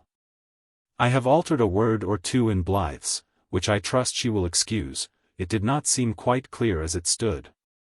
Yet stay, said the youth, as a gleam of inspiration lighted up the relaxing muscles of his quiescent features. Stay. Methinks it matters little when we reach that summit, the crown of our toil. For in the space of time wherein we clambered up 1 mile and bounded down the same on our return, we could have trudged the twain on the level. We have plodded, then, 24 miles in these 6 mortal hours, for never a moment did we stop for catching of fleeting breath or for gazing on the scene around. Very good, said the old man. 12 miles out and 12 miles in. And we reached the top some time between 6 and 7 of the clock. Now mark me. For every 5 minutes that had fled since 6 of the clock when we stood on yonder peak, so many miles had we toiled upwards on the dreary mountainside. The youth moaned and rushed into the hostel. Blythe. The elder and the younger knight. They sallied forth at 3. How far they went on level ground. It matters not to me. What time they reached the foot of hill. When they began to mount. Are problems which I hold to be of very small account. The moment that each waved his hat upon the topmost peak. To trivial query such as this, no answer will I seek. Yet can I tell the distance well. They must have travelled o'er on hill and plain, twixt 3 and 9. The miles were 24. For miles an hour their steady pace. Along the level track. 3 when they climbed, but 6 when they came swiftly striding back. Adown the hill. And little skill it needs, methinks, to show. Up hill and down together told. For miles an hour they go. For whether long or short the time. Upon the hill they spent. 2/3 were passed in going up.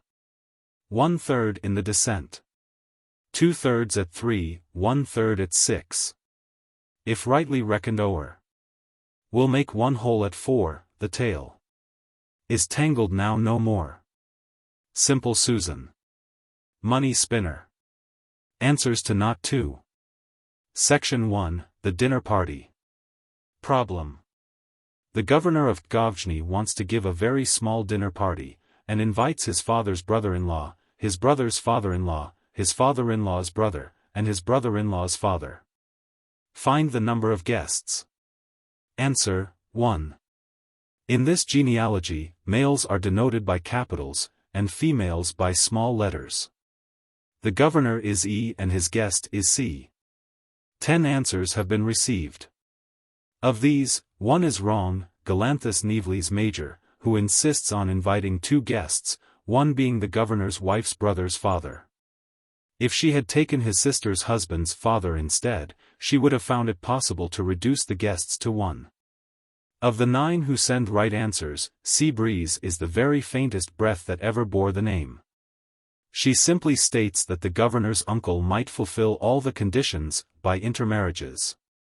Wind of the Western Sea, you have had a very narrow escape. Be thankful to appear in the class list at all. Bogoak and Bradshaw of the future use genealogies which require 16 people instead of 14, by inviting the governor's father's sister's husband instead of his father's wife's brother. I cannot think this so good a solution as one that requires only 14. Caius and Valentine deserve special mention as the only 2 who have supplied genealogies. Class list. B. Caius. M. Matthew Maddox. Old Cat. Valentine. Bogoak. Bradshaw of the future. Sea Breeze. Section 2, The Lodgings. Problem: a square has 20 doors on each side, which contains 21 equal parts. They are numbered all round, beginning at one corner. From which of the 4, nos. 9, 25, 52, 73, is the sum of the distances, to the other 3, least? Answer: from number 9. Let A be number 9, B number 25, C number 52, and D number 73. Then AC equals 21. NB i.e. between 12 and 13. Hence sum of distances from A is between 46 and 47, from B, between 54 and 55, from C, between 56 and 57, from D, between 48 and 51. Why not between 48 and 49? Make this out for yourselves. Hence the sum is least for A. 25 solutions have been received. Of these, 15 must be marked 0, 5 are partly right, and 5 right. Of the 15, I may dismiss Alphabetical Phantom, Bogoak, Dynamite, Fifi, Galanthus Nevles Major, I fear the cold spring has blighted our snowdrop, Guy, HMS. Pinafore, Janet, and Valentine with the simple remark that they insist on the unfortunate lodgers keeping to the pavement. I used the words, crossed to number 73, for the special purpose of showing that shortcuts were possible. Sea Breeze does the same, and adds that the result would be the same even if they crossed the square, but gives no proof of this. M. draws a diagram, and says that no. 9 is the house, as the diagram shows. I cannot see how it does so. Old Cat assumes that the house must be number 9 or number 73. She does not explain how she estimates the distances. B's arithmetic is faulty, she makes. I suppose you mean, which would be a little nearer the truth. But roots cannot be added in this manner. Do you think is 25, or even? But Eyre's state is more perilous still, she draws illogical conclusions with a frightful calmness. After pointing out, rightly, that AC is less than BD she says, therefore the nearest house to the other 3 must be A or C.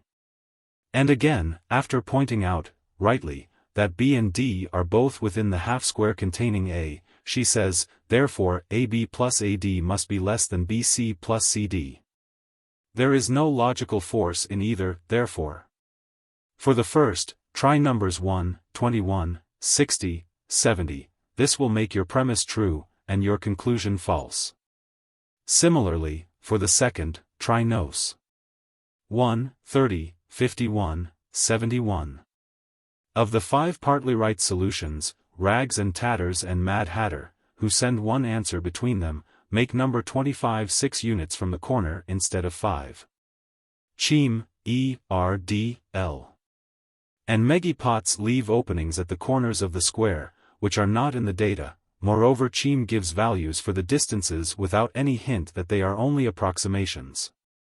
Crofi and Mofi make the bold and unfounded assumption that there were really 21 houses on each side, instead of 20 as stated by Balbus. We may assume, they add, that the doors of Nos. 21, 42, 63, 84, are invisible from the center of the square. What is there, I wonder, that Crofi and Mofi would not assume? Of the 5 who are wholly right, I think Bradshaw of the Future, Caius, Clifton C., and Martrab deserve special praise for their full analytical solutions. Matthew Maddox picks out No. 9, and proves it to be the right house in 2 ways, very neatly and ingeniously, but why he picks it out does not appear. It is an excellent synthetical proof, but lacks the analysis which the other 4 supply. Class list. Bradshaw of the Future. Caius. Clifton C. Martrab. Matthew Maddox. Cheam. Crofi and Mofi. E.R.D.L. Meggie Potts. Rags and Tatters. Mad Hatter. A remonstrance has reached me from Scrutator on the subject of not I, which he declares was no problem at all. 2 questions, he says, are put. To solve one there is no data, the other answers itself. As to the first point, Scrutator is mistaken, there are, not, is, data sufficient to answer the question.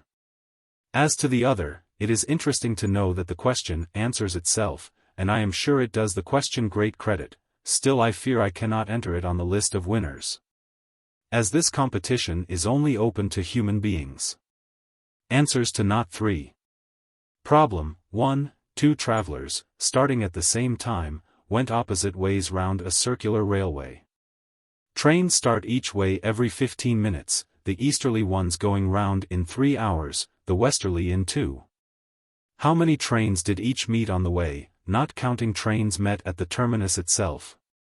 2. They went round, as before, each traveler counting as 1, the train containing the other traveler. How many did each meet? Answers: 1, 19. 2. The easterly traveler met 12, the other 8.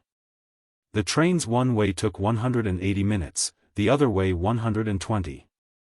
Let us take the LCM, 360, and divide the railway into 360 units.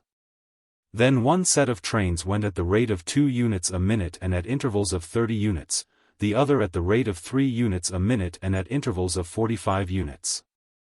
An easterly train starting has 45 units between it and the first train it will meet, it does 2/5 ths of this while the other does 3/5 ths, and thus meets it at the end of 18 units. And so all the way round. A westerly train starting has 30 units between it and the first train it will meet, it does 3/5 ths of this while the other does 2/5 ths, and thus meets it at the end of 18 units, and so all the way round.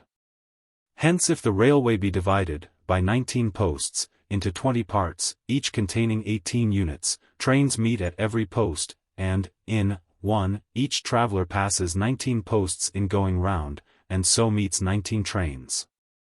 But, in 2, the easterly traveler only begins to count after traversing 2/5 ths of the journey, i.e., on reaching the 8th post, and so counts 12 posts, similarly the other counts 8. They meet at the end of 2/5 ths of 3 hours, or 3/5 ths of 2 hours, i.e., 72 minutes. 45 answers have been received. Of these 12 are beyond the reach of discussion, as they give no working. I can but enumerate their names. Ardmore, E. A. F. D. L. D. Matthew Maddox, M. E. T. Poo-Poo, and the Red Queen are all wrong. Beta and Rowena have got 1 right and 2 wrong. Cheeky Bob and Niram give the right answers, but it may perhaps make the one less cheeky, and induce the other to take a less inverted view of things, to be informed that if this had been a competition for a prize, they would have got no marks. N.B. I have not ventured to put E.A.'s name in full, as she only gave it provisionally, in case her answer should prove right. Of the 33 answers for which the working is given, 10 are wrong. 11 half wrong and half right, 3 right, except that they cherish the delusion that it was Clara who traveled in the easterly train, a point which the data do not enable us to settle. And 9 wholly right. The 10 wrong answers are from Bo Peep, Financier, I, W, T, Kate B, M, H, Q, Y, Z, Seagull, Thistledown, Tom Quad, and an unsigned one. Bo Peep rightly says that the easterly traveler met all trains which started during the 3 hours of her trip, as well as all which started during the previous 2 hours, i.e. all which started at the commencements of 20 periods of 15 minutes each, and she is right in striking out the one she met at the moment of starting. But wrong in striking out the last train, for she did not meet this at the terminus, but 15 minutes before she got there. She makes the same mistake in 2. Financier thinks that any train, met for the second time, is not to be counted. IWT finds, by a process which is not stated, that the travelers met at the end of 71 minutes and 26.5 seconds. Kate B thinks the trains which are met on starting and on arriving are never to be counted, even when met elsewhere. QYZ tries a rather complex algebraical solution, and succeeds in finding the time of meeting correctly, all else is wrong. Seagull seems to think that, in 1, the easterly train stood still for 3 hours. And says that, in 2, the travelers met at the end of 71 minutes 40 seconds. Thistledown nobly confesses to having tried no calculation, but merely having drawn a picture of the railway and counted the trains. In 1, she counts wrong. In 2, she makes them meet in 75 minutes. Tom Quad omits 1 in 2, he makes Clara count the train she met on her arrival. The unsigned one is also unintelligible. It states that the travelers go superscript 1/24th more than the total distance to be traversed. The Clara theory, already referred to, is adopted by 5 of these, viz., Bo Peep, Financier, Kate B, Tom Quad, and the nameless writer. The 11 half-right answers are from Bog Oak, Bridget, Castor, Cheshire Cat, G. E. B., Guy, Mary, M. A. H., Old Maid, R. W., and Vendrady. All these adopt the Clara theory. Castor omits 1. Vendrady gets 1 right, but in 2, makes the same mistake as Bo Peep. I notice in your solution a marvelous proportion sum, 300 miles, 2 hours, 1 mile, 24 seconds. May I venture to advise your acquiring, as soon as possible, an utter disbelief in the possibility of a ratio existing between miles and hours? Do not be disheartened by your 2 friends' sarcastic remarks on your roundabout ways. Their short method, of adding 12 and 8, has the slight disadvantage of bringing the answer wrong. Even a roundabout method is better than that. M. H. in 2, makes the travelers count 1 after they met, not when they met. Cheshire Cat and Old Maid get 20 as answer 4, 1, by forgetting to strike out the train met on arrival. The others all get 18 in various ways. Bog Oak, Guy, and R. W. divide the trains which the westerly traveler has to meet into 2 sets, viz. those already on the line, which they, rightly, make 11, and those which started during her 2 hours' journey, exclusive of train met on arrival, which they, wrongly, make 7. And they make a similar mistake with the easterly train. Bridget, rightly, says that the westerly traveler met a train every 6 minutes for 2 hours, but, wrongly, makes the number 20. It should be 21. G. E. B. adopts Bo Peep's method, but, wrongly, strikes out, for the easterly traveler, the train which started at the commencement of the previous 2 hours. Mary thinks a train, met on arrival, must not be counted, even when met on a previous occasion. The 3, who are wholly right but for the unfortunate Clara theory, are F. Lee, G. S. C. and X. B. And now, descend, ye classic 10, who have solved the whole problem. Your names are Aix Les Bains, Algernon Bray, thanks for a friendly remark, which comes with a heart warmth that not even the Atlantic could chill. Arvon, Bradshaw of the future, Fifi, H.L.R. J. L.O. Omega, S.S.G., and waiting for the train. Several of these have put Clara, provisionally, into the easterly train, but they seem to have understood that the data do not decide that point. Class list. AIX Les Baines. Algernon Bray. Bradshaw of the future. Fifi. H.L.R. Omega. S.S.G. Waiting for the train. Arvon. J.L.O. F. Lee. G.S.C. X.A.B. Answers to Not 4. Problem. There are 5 sacks, of which numbers 1, 2, weigh 12 pounds, numbers 2, 3, 13.5 pounds, numbers 3, 4, 11.5 pounds, numbers 4, 5, 8 pounds, numbers 1, 3, 5, 16 pounds. Required the weight of each sack. Answer. 5.5, 6.5, 7, 4.5, 3.5. The sum of all the weighings, 61 pounds, includes sack number 3 thrice and each other twice. Deducting twice the sum of the first and fourth weighings, we get 21 pounds for thrice no. 3, i.e., 7 pounds, for number 3. Hence, the second and third weighings give 6.5 pounds, 4.5 pounds for numbers 2, 4, and hence again, the first and fourth weighings give 5.5 pounds, 3.5 pounds, for numbers 1, 5. 97 answers have been received. Of these, 15 are beyond the reach of discussion, as they give no working. I can but enumerate their names. And I take this opportunity of saying that this is the last time I shall put on record the names of competitors who give no sort of clue to the process by which their answers were obtained. In guessing a conundrum, or in catching a flea, we do not expect the breathless victor to give us afterwards, in cold blood, a history of the mental or muscular efforts by which he achieved success. But a mathematical calculation is another thing. The names of this mute inglorious band are Common Sense, D. E. R., Douglas, E. L., Ellen, I. M. T., J. M. C., Joseph, not I, Lucy, Meek, M. F. C. Pyramus, Shah, Veritas. Of the 82 answers with which the working, or some approach to it, is supplied, 1 is wrong, 17 have given solutions which are, from one cause or another, practically valueless. The remaining 64 I shall try to arrange in a class list, according to the varying degrees of shortness and neatness to which they seem to have attained. The solitary wrong answer is from Nell.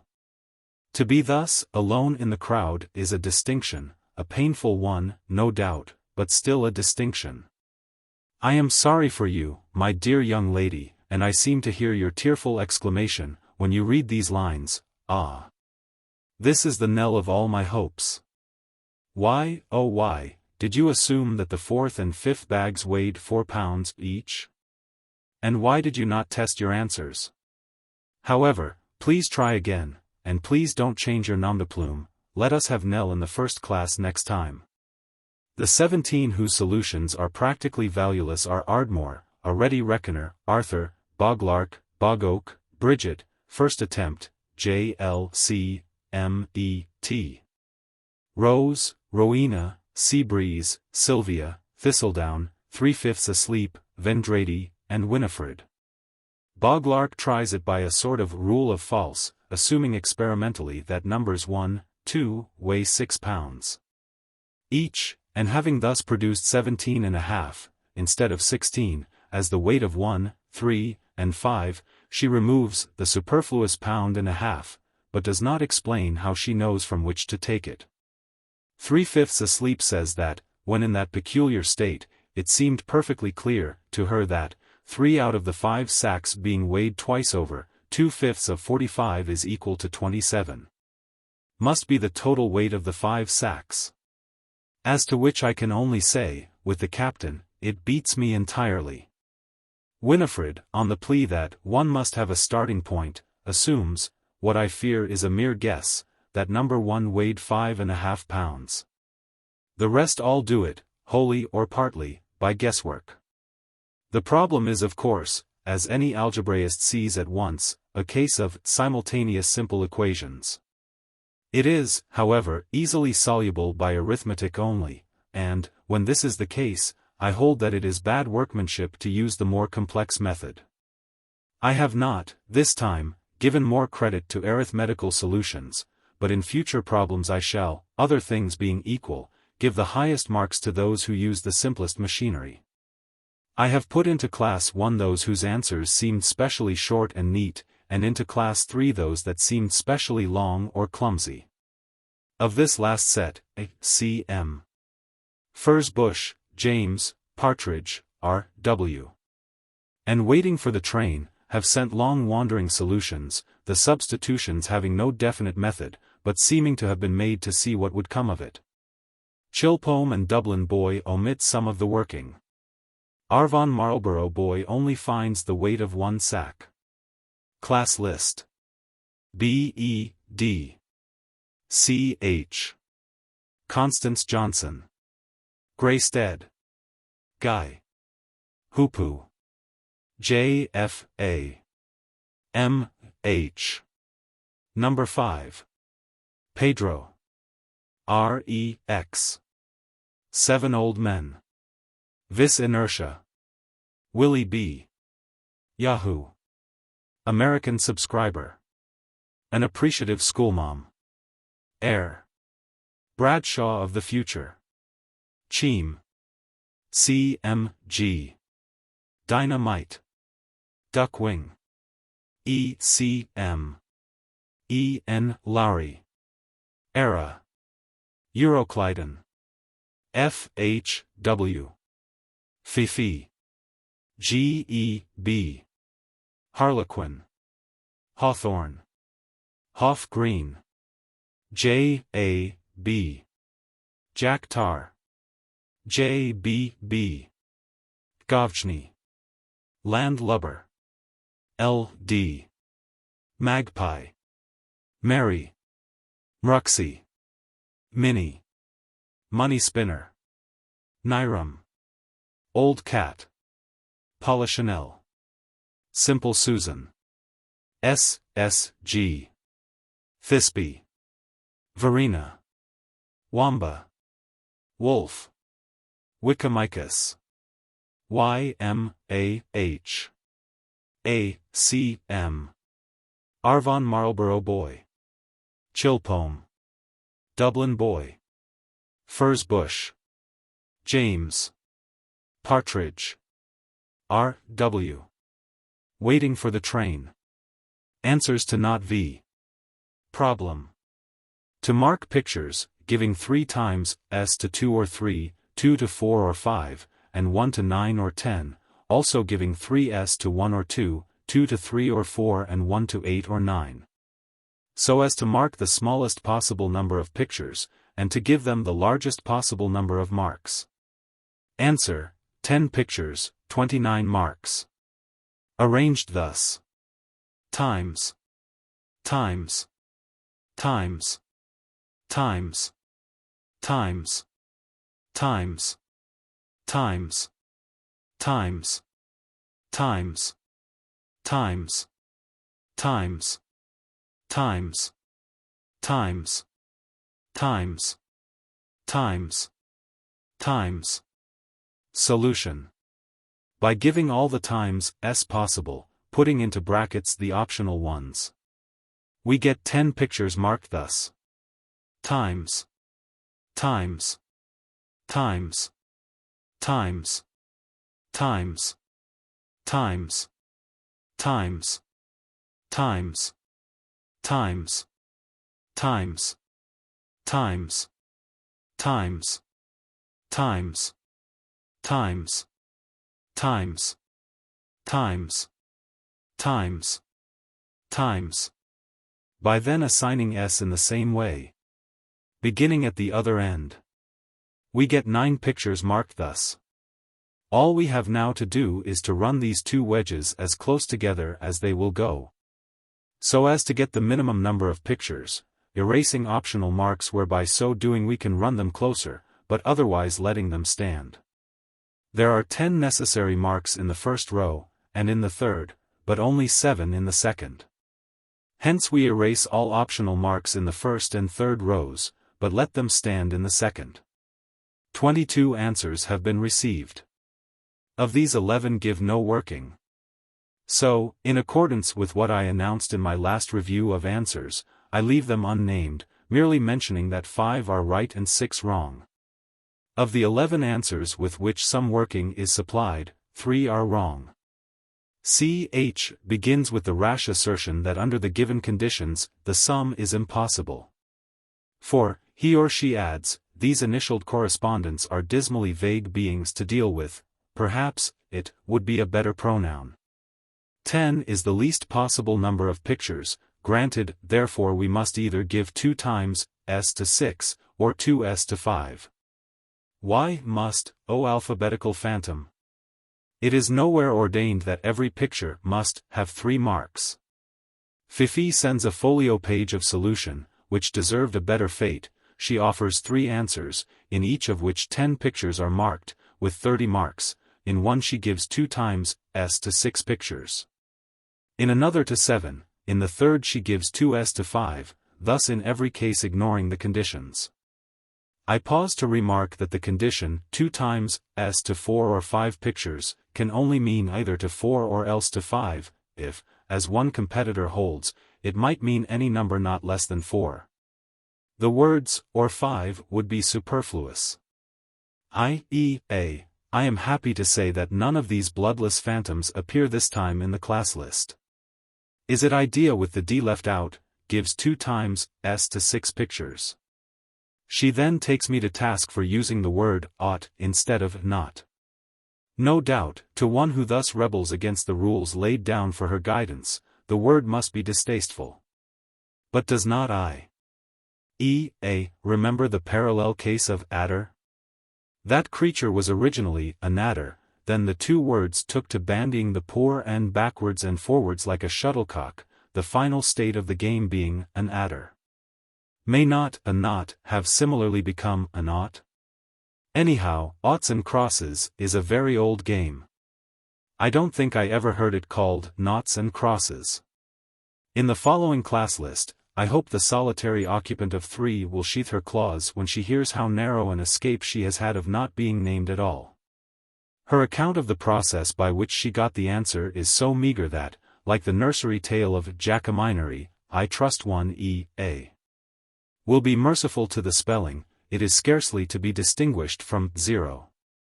Class list. Guy. Old cat. Sea breeze. Air. Bradshaw of the future. F. Lee. H. Vernon. Cat. Answers to Knot 6. Problem 1, A and B began the year with only £1,000 apiece. They borrowed not, they stole not. On the next New Year's Day they had £60,000 between them. How did they do it? Solution, they went that day to the Bank of England. A stood in front of it, while B went round and stood behind it. 2 answers have been received, both worthy of much honour. Addlepate makes them borrow 0 and steal 0, and uses both ciphers by putting them at the right-hand end of the £1,000, thus producing £100,000, which is well over the mark.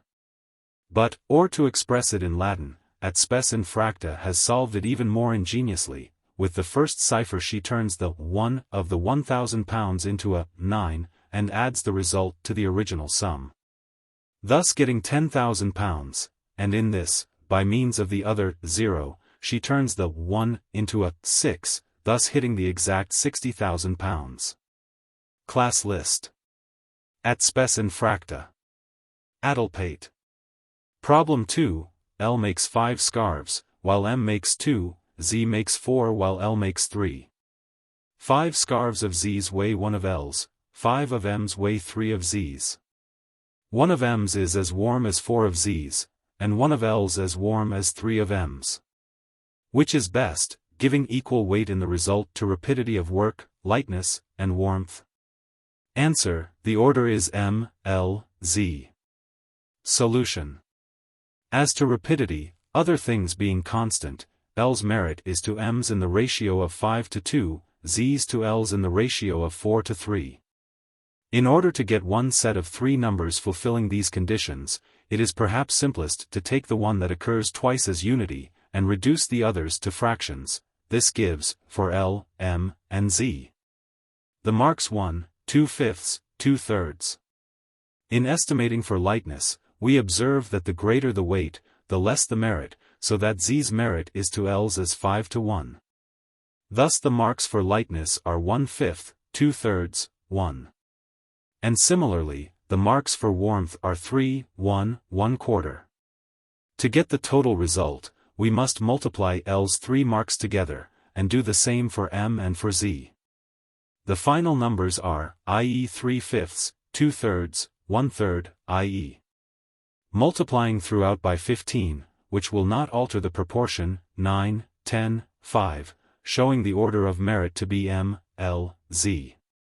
29 answers have been received, of which 5 are right and 24 wrong. These hapless ones have all, with 3 exceptions, fallen into the error of adding the proportional numbers together, for each candidate, instead of multiplying. Why the latter is right, rather than the former, is fully proved in textbooks, so I will not occupy space by stating it here, but it can be illustrated very easily by the case of length, breadth, and depth. Suppose A and B are rival diggers of rectangular tanks. The amount of work done is evidently measured by the number of cubical feet dug out. Let A dig a tank 10 feet long, 10 wide, 2 deep, let B dig one 6 feet long, 5 wide, 10 deep. The cubical contents are 200, 300, i.e. B is best digger in the ratio of 3 to 2. Now try marking for length, width, and depth, separately, giving a maximum mark of 10 to the best in each contest, and then adding the results. Of the 24 malefactors, one gives no working, and so has no real claim to be named, but I break the rule for once, in deference to its success in problem 1, he, she, or it, is addlepate. The other 23 may be divided into 5 groups. First and worst are, I take it, those who put the rightful winner last, arranging them as Lolo, Zuzu, Mimi. The names of these desperate wrongdoers are Eyre, Bradshaw of the Future, Furzbush and Pollux, who send a joint answer, Greystead, Guy, Old Hen, and Simple Susan. The latter was once best of all. The Old Hen has taken advantage of her simplicity, and beguiled her with the chaff which was the bane of her own chickenhood. Secondly, I point the finger of scorn at those who have put the worst candidate at the top, arranging them as Zuzu, Mimi, Lolo. They are Grecia, M, Old Cat, and R, E, X. 'Tis Greece, but the third set have avoided both these enormities, and have even succeeded in putting the worst last, their answer being Lolo, Mimi, Zuzu. Their names are Eyre, who also appears among the quite 2-2, Clifton C, F, B, Fifi, Grigg, Janet, and Mrs. Cyré Gamp. F. B. has not fallen into the common error. She multiplies together the proportionate numbers she gets, but in getting them she goes wrong, by reckoning warmth as a demerit. Possibly she is freshly burnt, or comes from Bombay. Janet and Mrs. Cyré Gamp have also avoided this error. The method they have adopted is shrouded in mystery. I scarcely feel competent to criticize it. Mrs. Gamp says, if Zuzu makes 4 while Lolo makes 3, Zuzu makes 6 while Lolo makes 5, bad reasoning, while Mimi makes 2. From this she concludes, therefore Zuzu excels in speed by 1, i.e. when compared with Lolo, but what about Mimi? She then compares the 3 kinds of excellence, measured on this mystic scale. Janet takes the statement, that Lolo makes 5 while Mimi makes 2.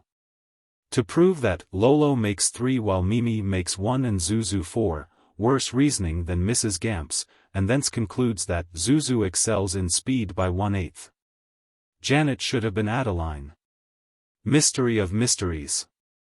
The fourth set actually put Mimi at the top, arranging them as Mimi, Zuzu, Lolo. They are Marquis and Company, Martrab, S.B.B., first initial scarcely legible, may be meant for J, and stanza. The fifth set consists of an ancient fish and camel. These ill-assorted comrades, by dint of foot and fin, have scrambled into the right answer, but, as their method is wrong, of course it counts for nothing. Also, an ancient fish has very ancient and fish-like ideas as to how numbers represent merit. She says, Lolo gains 2.5 on Mimi. 2.5 what?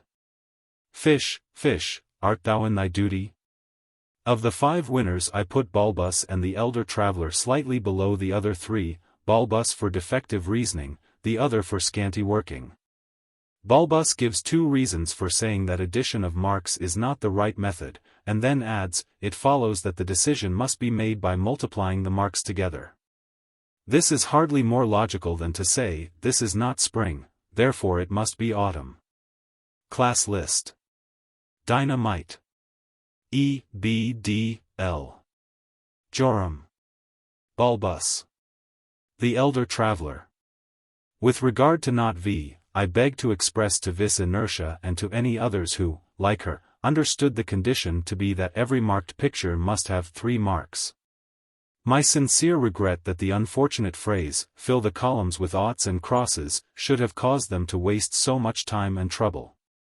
I can only repeat that a literal interpretation of fill would seem to me to require that every picture in the gallery should be marked. Vis inertia would have been in the first class if she had sent in the solution she now offers. Answers to Knot 7. Problem. Given that 1 glass of lemonade, 3 sandwiches, and 7 biscuits, cost ones. 2D, and that 1 glass of lemonade, 4 sandwiches, and 10 biscuits, cost ones. 5D. Find the cost of 1. A glass of lemonade, a sandwich, and a biscuit, and 2. 2 glasses of lemonade, 3 sandwiches, and 5 biscuits. Answer, 1, 8D, 2, ones. 7D. Solution. This is best treated algebraically. Let x equals the cost, in pence, of a glass of lemonade, y of a sandwich, and z of a biscuit. Then we have x plus 3y plus 7z is equal to 14, and x plus 4y plus 10z is equal to 17. And we require the values of x plus y plus z, and of 2x plus 3y plus 5z. Now, from 2 equations only, we cannot find, separately, the values of 3 unknowns. Certain combinations of them may, however, be found. Also we know that we can, by the help of the given equations, eliminate 2 of the 3 unknowns from the quantity whose value is required, which will then contain 1 only. If, then, the required value is ascertainable at all, it can only be by the 3rd unknown vanishing of itself, otherwise the problem is impossible. Let us then eliminate lemonade and sandwiches. And reduce everything to biscuits, a state of things even more depressing than, if all the world were apple pie, by subtracting the first equation from the second, which eliminates lemonade. And gives y plus 3z equals 3, or y equals 3 minus 3z. And then substituting this value of y in the first, which gives x minus 2z equals 5, i.e. x equals 5 plus 2z. Now if we substitute these values of x, y, in the quantities whose values are required, the first becomes 5 plus 2z, plus 3 minus 3z, plus z, i.e. 8, and the second becomes 2, 5 plus 2z, plus 3, 3 minus 3z, plus 5z, i.e. 19. Hence the answers are 1, 8d, 2, ones. 7d. The above is a universal method, that is, it is absolutely certain either to produce the answer, or to prove that no answer is possible. The question may also be solved by combining the quantities whose values are given, so as to form those whose values are required. This is merely a matter of ingenuity and good luck, and as it may fail, even when the thing is possible, and is of no use in proving it impossible. I cannot rank this method as equal in value with the other. Even when it succeeds, it may prove a very tedious process. Suppose the 26 competitors, who have sent in what I may call accidental solutions, had had a question to deal with where every number contained 8 or 10 digits. I suspect it would have been a case of "silvered is the raven hair, see patience," before any solution would have been hit on by the most ingenious of them. 45 answers have come in, of which 44 give, I am happy to say, some sort of working, and therefore deserve to be mentioned by name, and to have their virtues, or vices as the case may be, discussed. 13 have made assumptions to which they have no right, and so cannot figure in the class list, even though, in 10 of the 13 cases, the answer is right. Of the remaining 28, no less than 26 have sent in accidental solutions, and therefore fall short of the highest honors. I will now discuss individual cases, taking the worst first, as my custom is. Froggy gives no working, at least this is all he gives.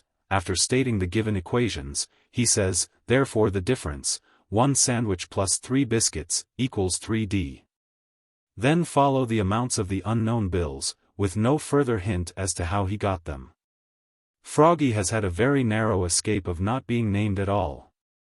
Of those who are wrong, Vis Inertia has sent in a piece of incorrect working.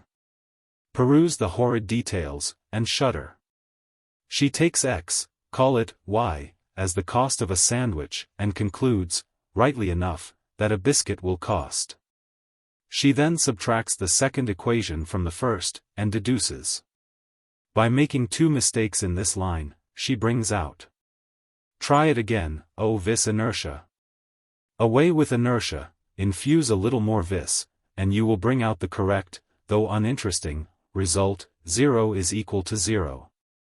This will show you that it is hopeless to try to coax any one of these 3 unknowns to reveal its separate value. The other competitor, who is wrong throughout, is either J.M.C. or T.M.C. But, whether he be a juvenile miscalculator or a true mathematician confused, he makes the answers 7D. And 1s. 5D, he assumes, with too much confidence, that biscuits were 1/2 D. Each, and that Clara paid for 8, though she only ate 7. We will now consider the 13 whose working is wrong, though the answer is right, and, not to measure their demerits too exactly, I will take them in alphabetical order. Anita finds, rightly, that 1 sandwich and 3 biscuits cost 3D, and proceeds, therefore 1 sandwich equals 1/1/2 D, 3 biscuits equals 1/1/2 D, 1 lemonade equals 6D. Dynamite begins like Anita, and thence proves, rightly, that a biscuit costs less than a 1D, whence she concludes, wrongly, that it must cost 1/2 D. F. C. W. is so beautifully resigned to the certainty of a verdict of guilty, that I have hardly the heart to utter the word, without adding a recommended to mercy owing to extenuating circumstances. But really, you know, where are the extenuating circumstances? She begins by assuming that lemonade is 4D. A glass, and sandwiches 3D. Each, making with the 2 given equations, for conditions to be fulfilled by 3 miserable unknowns. And, having, naturally, developed this into a contradiction, she then tries 5D. And 2D. With a similar result. NB. This process might have been carried on through the whole of the tertiary period, without gratifying one single megatherium. She then, by a happy thought, tries halfpenny biscuits, and so obtains a consistent result. This may be a good solution. Viewing the problem as a conundrum, but it is not scientific. Janet identifies sandwiches with biscuits. 1 sandwich plus 3 biscuits she makes equal to 4. For what? Mayfair makes the astounding assertion that the equation S plus 3b equals 3 is evidently only satisfied by. Old Cat believes that the assumption that a sandwich costs 1/1/2 D is the only way to avoid unmanageable fractions. But why avoid them? Is there not a certain glow of triumph in taming such a fraction? Ladies and gentlemen, the fraction now before you is one that for years defied all efforts of a refining nature. It was, in a word, hopelessly vulgar. Treating it as a circulating decimal, the treadmill of fractions, only made matters worse. As a last resource, I reduced it to its lowest terms and extracted its square root. Joking apart, let me thank old Cat for some very kind words of sympathy. In reference to a correspondent, whose name I am happy to say I have now forgotten, who had found fault with me as a discourteous critic. VIII is beyond my comprehension. He takes the given equations as 1 and 2 thence. By the process, 2 minus 1 deduces, rightly, equation 3, viz. S plus 3b equals 3, and thence again, by the process, times 3, a hopeless mystery. Deduces 3's plus 4b equals 4. I have nothing to say about it, I give it up. Seabreeze says, it is immaterial to the answer, why? In what proportion 3d is divided between the sandwich and the 3 biscuits, so she assumes S equals 1/2 d. B equals 1/2 d. Stanza is one of a very irregular meter. At first she, like Janet, identifies sandwiches with biscuits. She then tries 2 assumptions, S equals 1, and, naturally, ends in contradictions. Then she returns to the first assumption, and finds the 3 unknowns separately, quod est absurdum. Stiletto identifies sandwiches and biscuits as articles. Is the word ever used by confectioners? I fancied, what is the next article, ma'am, was limited to linendrapers. 2 sisters first assume that biscuits are 4 a penny. And then that they are 2 a penny, adding that the answer will of course be the same in both cases. It is a dreamy remark, making one feel something like Macbeth grasping at the spectral dagger. Is this a statement that I see before me? If you were to say, we both walked the same way this morning, and I were to say, one of you walked the same way, but the other didn't, which of the 3 would be the most hopelessly confused? Turtle Pie ate, what is a turtle pie ate, please, and Old Crow? Who send a joint answer, and why, adopt the same method. Y gets the equation S plus 3b equals 3, and then says, this sum must be apportioned in one of the 3 following ways. It may be. I grant you, but why do you say, must? I fear it is possible for y to be 2 y's. The other 2 conspirators are less positive, they say it can be so divided, but they add either of the 3 prices being right. This is bad grammar and bad arithmetic at once. Oh mysterious birds! Of those who win honors, the Shetland snark must have the 3rd class all to himself. He has only answered half the question, viz. the amount of Clara's luncheon, the 2 little old ladies he pitilessly leaves in the midst of their difficulty. I beg to assure him, with thanks for his friendly remarks, that entrance fees and subscriptions are things unknown in that most economical of clubs, the Knot and Tires. The authors of the 26 accidental solutions differ only in the number of steps they have taken between the data and the answers. In order to do them full justice, I have arranged the 2nd class in sections, according to the number of steps. The 2 kings are fearfully deliberate. I suppose walking quick, or taking shortcuts, is inconsistent with kingly dignity, but really, in reading Theseus' solution, one almost fancied he was marking time, and making no advance at all. The other king will, I hope, pardon me for having altered coal into coal. King Qualuz, or Coil, seems to have reigned soon after Arthur's time. Henry of Huntingdon identifies him with the king's seal who first built walls round Colchester, which was named after him. In the Chronicle of Robert of Gloucester we read, after Cawangi Arurag, of Wham we habeth why told. Marius Ys Sown was Cawangi, Quoint Mon and Bold.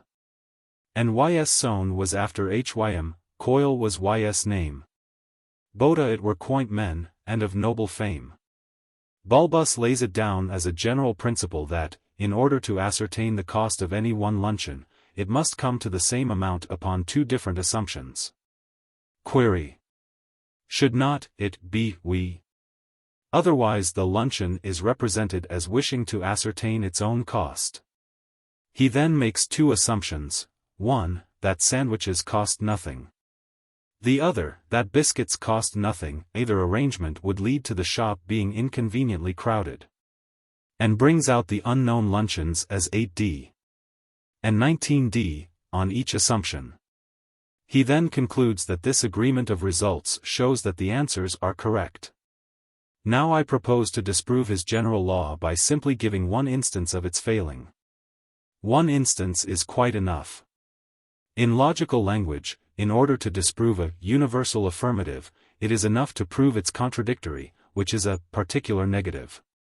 I must pause for a digression on logic, and especially on ladies' logic.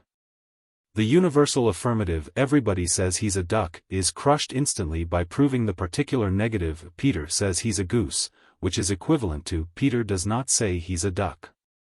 And the universal negative "nobody calls on her" is well met by the particular affirmative "I called yesterday." In short, either of two contradictories disproves the other, and the moral is that, since a particular proposition is much more easily proved than a universal one, it is the wisest course. In arguing with a lady, to limit one's own assertions to particulars, and leave her to prove the universal contradictory, if she can. You will thus generally secure a logical victory. A practical victory is not to be hoped for, since she can always fall back upon the crushing remark that has nothing to do with it. A move for which man has not yet discovered any satisfactory answer. Now let us return to Bulbus. Here is my particular negative, on which to test his rule. Suppose the two recorded luncheons to have been 2 buns, 1 queen cake, 2 sausage rolls, and a bottle of zoedone, total, 1 and 9pence, and 1 bun, 2 queen cakes, a sausage roll, and a bottle of zoedone, total, 1 and 4pence. And suppose Clara's unknown luncheon to have been 3 buns, 1 queen cake, 1 sausage roll, and 2 bottles of zoedone, while the 2 little sisters had been indulging in 8 buns, 4 queen cakes, 2 sausage rolls, and 6 bottles of zoedone. Poor souls, how thirsty they must have been. If Bulbus will kindly try this by his principle of 2 assumptions, first assuming that a bun is 1d, and a queen cake 2d, and then that a bun is 3d, and a queen cake 3d. He will bring out the other 2 luncheons, on each assumption, as 1 and 9pence, and 4 and 10pence, respectively, which harmony of results, he will say, shows that the answers are correct. And yet, as a matter of fact, the buns were 2d. Each, the queen cakes 3d, the sausage rolls 6d, and the zoedone 2d. A bottle, so that Clara's third luncheon had cost 1 and 7pence, and her thirsty friends had spent 4 and 4pence. Another remark of Bulbus I will quote and discuss, for I think that it also may yield a moral for some of my readers. He says, "It is the same thing in substance whether in solving this problem we use words and call it arithmetic, or use letters and signs and call it algebra." Now this does not appear to me a correct description of the 2 methods. The arithmetical method is that of synthesis only. It goes from one known fact to another, till it reaches its goal, whereas the algebraical method is that of analysis. It begins with the goal, symbolically represented, and so goes backwards, dragging its veiled victim with it, till it has reached the full daylight of known facts, in which it can tear off the veil and say, "I know you." Take an illustration. Your house has been broken into and robbed, and you appeal to the policeman who was on duty that night. "Well, Mum, I did see a chap getting out over your garden wall, but I was a good bit off, so I didn't chase him, like.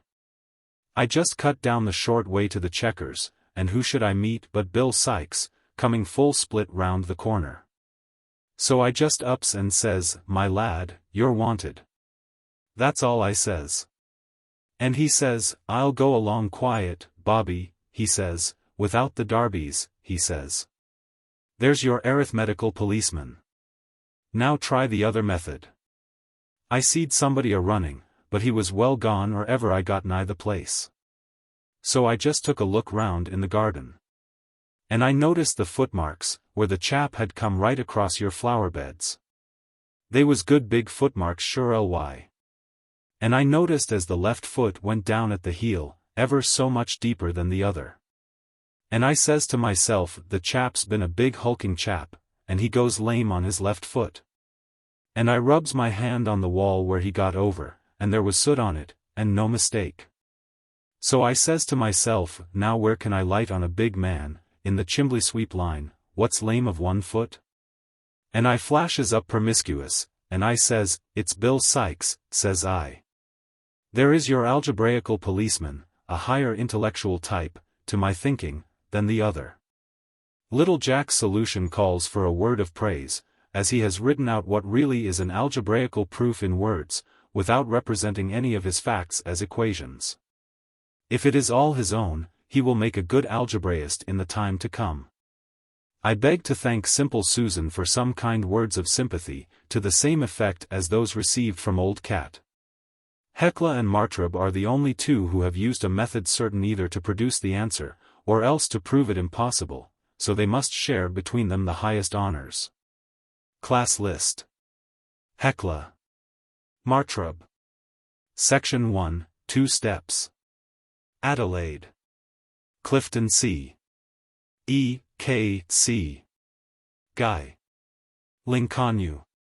Little Jack. Nil desperandum. Simple Susan. Yellowhammer. Woolly 1. Section 2, 3 steps. A. A Christmas Carol. Afternoon Tea. An Appreciative Schoolmom. Baby. Bulbous. Bog Oak. The Red Queen. Wallflower. Section 3, 4 steps. Hawthorn. Joram. S.S.G. Section 4, 5 steps.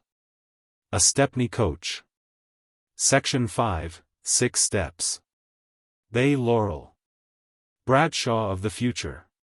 Section 6, 9 steps. Old King Cole. Section 7, 14 steps. Theseus. Answers to correspondence. I have received several letters on the subjects of knots 2 and 6, which lead me to think some further explanation desirable. In knot 2, I had intended the numbering of the houses to begin at one corner of the square, and this was assumed by most, if not all, of the competitors. Trojanus however says, assuming, in default of any information, that the street enters the square in the middle of each side, it may be supposed that the numbering begins at a street. But surely the other is the more natural assumption? In knot 6, the first problem was of course a mere jeu de mots, whose presence I thought excusable in a series of problems whose aim is to entertain rather than to instruct, but it has not escaped the contemptuous criticisms of 2 of my correspondents, who seem to think that Apollo is in duty bound to keep his bow always on the stretch. Neither of them has guessed it, and this is true human nature. Only the other day, the 31st of September, to be quite exact, I met my old friend Brown, and gave him a riddle I had just heard. With one great effort of his colossal mind, Brown guessed it. Right, said I. Ah, said he, it's very neat, very neat. And it isn't an answer that would occur to everybody. Very neat indeed. A few yards further on, I fell in with Smith and to him I propounded the same riddle. He frowned over it for a minute, and then gave it up. Meekly I faltered out the answer. A poor thing, sir. Smith growled, as he turned away. A very poor thing. I wonder you care to repeat such rubbish. Yet Smith's mind is, if possible, even more colossal than Brown's. The second problem of knot 6 is an example in ordinary double rule of 3, whose essential feature is that the result depends on the variation of several elements, which are so related to it that, if all but one be constant, it varies as that one, hence, if none be constant, it varies as their product. Thus, for example, the cubical contents of a rectangular tank vary as its length, if breadth and depth be constant, and so on. Hence, if none be constant, it varies as the product of the length, breadth, and depth. When the result is not thus connected with the varying elements, the problem ceases to be double rule of three and often becomes one of great complexity. To illustrate this, let us take two candidates for a prize, A and B, who are to compete in French, German, and Italian. Let it be laid down that the result is to depend on their relative knowledge of each subject, so that, whether their marks, for French, be 1, 2, or 100, 200, the result will be the same, and let it also be laid down that, if they get equal marks on two papers, the final marks are to have the same ratio as those of the third paper. This is a case of ordinary double rule of three. We multiply A's 3 marks together, and do the same for B. Note that, if A gets a single 0, his final mark is 0, even if he gets full marks for two papers while B gets only 1 mark for each paper. This of course would be very unfair on A, though a correct solution under the given conditions. The result is to depend, as before, on relative knowledge. But French is to have twice as much weight as German or Italian. This is an unusual form of question. I should be inclined to say, the resulting ratio is to be nearer to the French ratio than if we multiplied as in A. And so much nearer that it would be necessary to use the other multipliers twice to produce the same result as in D. G. If the French ratio were superscript 2/ and the other superscript 2/9, superscript 1/9, so that the ultimate ratio, by method, A, would be superscript 2/45, I should multiply instead by 2/3, 1/3, giving the result 1/3, which is nearer to superscript 2/ than if he had used method, A. The result is to depend on actual amount of knowledge of the three subjects collectively. Here we have to ask two questions. 1. What is to be the unit, i.e., standard to measure by, in each subject? 2. Are these units to be of equal, or unequal value? The usual unit is the knowledge shown by answering the whole paper correctly. Calling this 100, all lower amounts are represented by numbers between 0 and 100. Then, if these units are to be of equal value, we simply add A's 3 marks together, and do the same for B. The conditions are the same as C, but French is to have double weight. Here we simply double the French marks, and add as before. French is to have such weight, that, if other marks be equal, the ultimate ratio is to be that of the French paper. So that a 0 in this would swamp the candidate, but the other two subjects are only to affect the result collectively, by the amount of knowledge shown, the two being reckoned of equal value. Here I should add A's German and Italian marks together, and multiply by his French mark. But I need not go on. The problem may evidently be set with many varying conditions, each requiring its own method of solution. The problem in Knot 6 was meant to belong to variety, A, and to make this clear, I inserted the following passage. Usually the competitors differ in one point only. Thus, last year, Fifi and Gogo made the same number of scarves in the trial week, and they were equally light, but Fifi's were twice as warm as Gogo's, and she was pronounced twice as good. What I have said will suffice, I hope, as an answer to Bulbus, who holds that A and C are the only possible varieties of the problem, and that to say, we cannot use addition. Therefore we must be intended to use multiplication, is no more illogical than, from knowledge that one was not born in the night, to infer that he was born in the daytime. And also to Fifi, who says, I think a little more consideration will show you that our error of adding the proportional numbers together for each candidate instead of multiplying, is no error at all. Why, even if addition had been the right method to use, not one of the writers, I speak from memory, showed any consciousness of the necessity of fixing a unit for each subject. No error at all. They were positively steeped in error. One correspondent, I do not name him, as the communication is not quite friendly in tone, writes thus: I wish to add, very respectfully, that I think it would be in better taste if you were to abstain from the very trenchant expressions which you are accustomed to indulge in when criticizing the answer.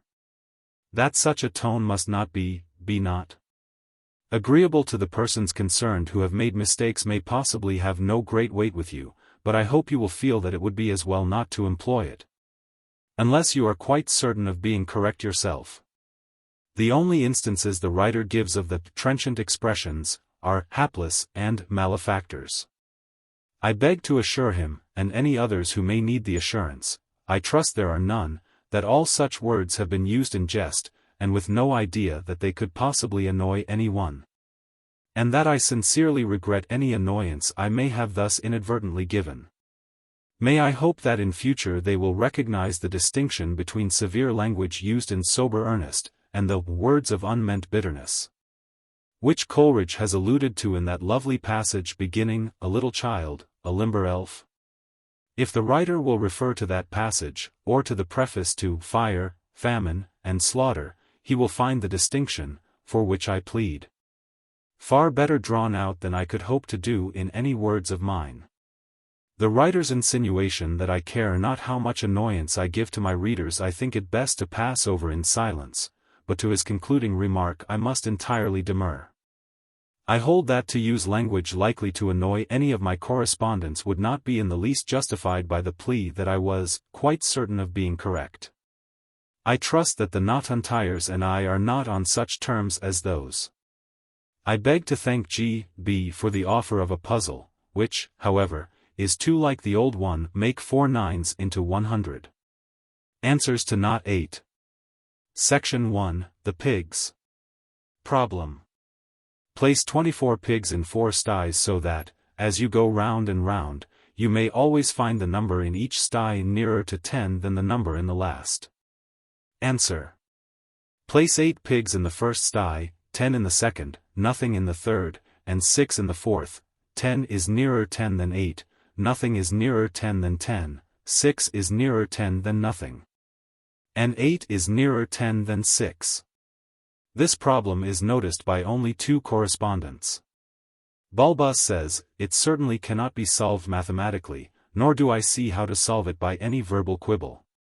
Nolens Volens makes her Radiancy change the direction of going round, and even then is obliged to add, the pigs must be carried in front of her. Section 2, The Grurmstipths. Problem. Omnibuses start from a certain point, both ways, every 15 minutes. A traveler, starting on foot along with one of them, meets one in 12.5 minutes. When will he be overtaken by one? Answer.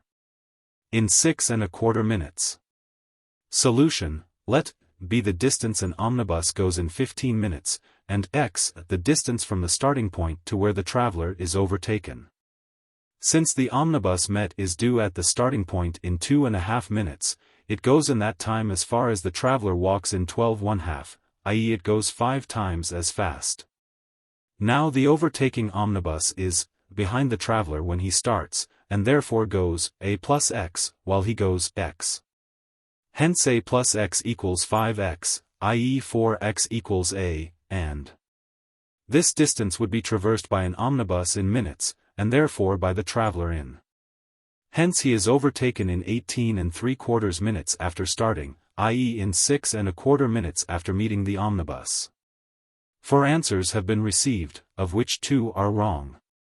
Dynamite rightly states that the overtaking omnibus reached the point where they met the other omnibus 5 minutes after they left, but wrongly concludes that, going 5 times as fast, it would overtake them in another minute. The travelers are 5 minutes walk ahead of the omnibus, and must walk 1/4 th of this distance farther before the omnibus overtakes them, which will be 1/5 th of the distance traversed by the omnibus in the same time. This will require 1.25 minutes more. Nolens Volens tries it by a process like Achilles and the tortoise. He rightly states that, when the overtaking omnibus leaves the gate, the travelers are 1/5 th of a ahead, and that it will take the omnibus 3 minutes to traverse this distance. During which time, the travelers, he tells us, go superscript 1/5th of a, this should be superscript 1/25th. The travelers being now superscript 1/5th of a ahead, he concludes that the work remaining to be done is for the travelers to go superscript 1/6th of a, while the omnibus goes superscript 1/2th. The principle is correct, and might have been applied earlier. Class list. Bulbus. Delta. Answers to Knot 9. Section 1, The Buckets. Problem. Lardner states that a solid, immersed in a fluid, displaces an amount equal to itself in bulk. How can this be true of a small bucket floating in a larger one? Solution. Lardner means, by displaces, occupies a space which might be filled with water without any change in the surroundings. If the portion of the floating bucket, which is above the water, could be annihilated, and the rest of it transformed into water, the surrounding water would not change its position, which agrees with Lardner's statement. 5 answers have been received, none of which explains the difficulty arising from the well-known fact that a floating body is the same weight as the displaced fluid. Hecla says that only that portion of the smaller bucket which descends below the original level of the water can be properly said to be immersed, and only an equal bulk of water is displaced. Hence, according to Hecla, a solid, whose weight was equal to that of an equal bulk of water, would not float till the whole of it was below the original level of the water, but, as a matter of fact, it would float as soon as it was all under water. Magpie says the fallacy is the assumption that one body can displace another from a place where it isn't, and that Lardner's assertion is incorrect.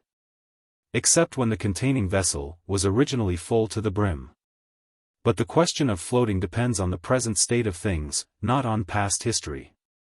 Old King Cole takes the same view as Hecla. Tympanum and Vindex assume that displaced means raised above its original level, and merely explain how it comes to pass that the water, so raised, is less in bulk than the immersed portion of bucket, and thus land themselves, or rather set themselves floating, in the same boat as Hecla. I regret that there is no class list to publish for this problem. Section 2, Bulbus Essay. Problem.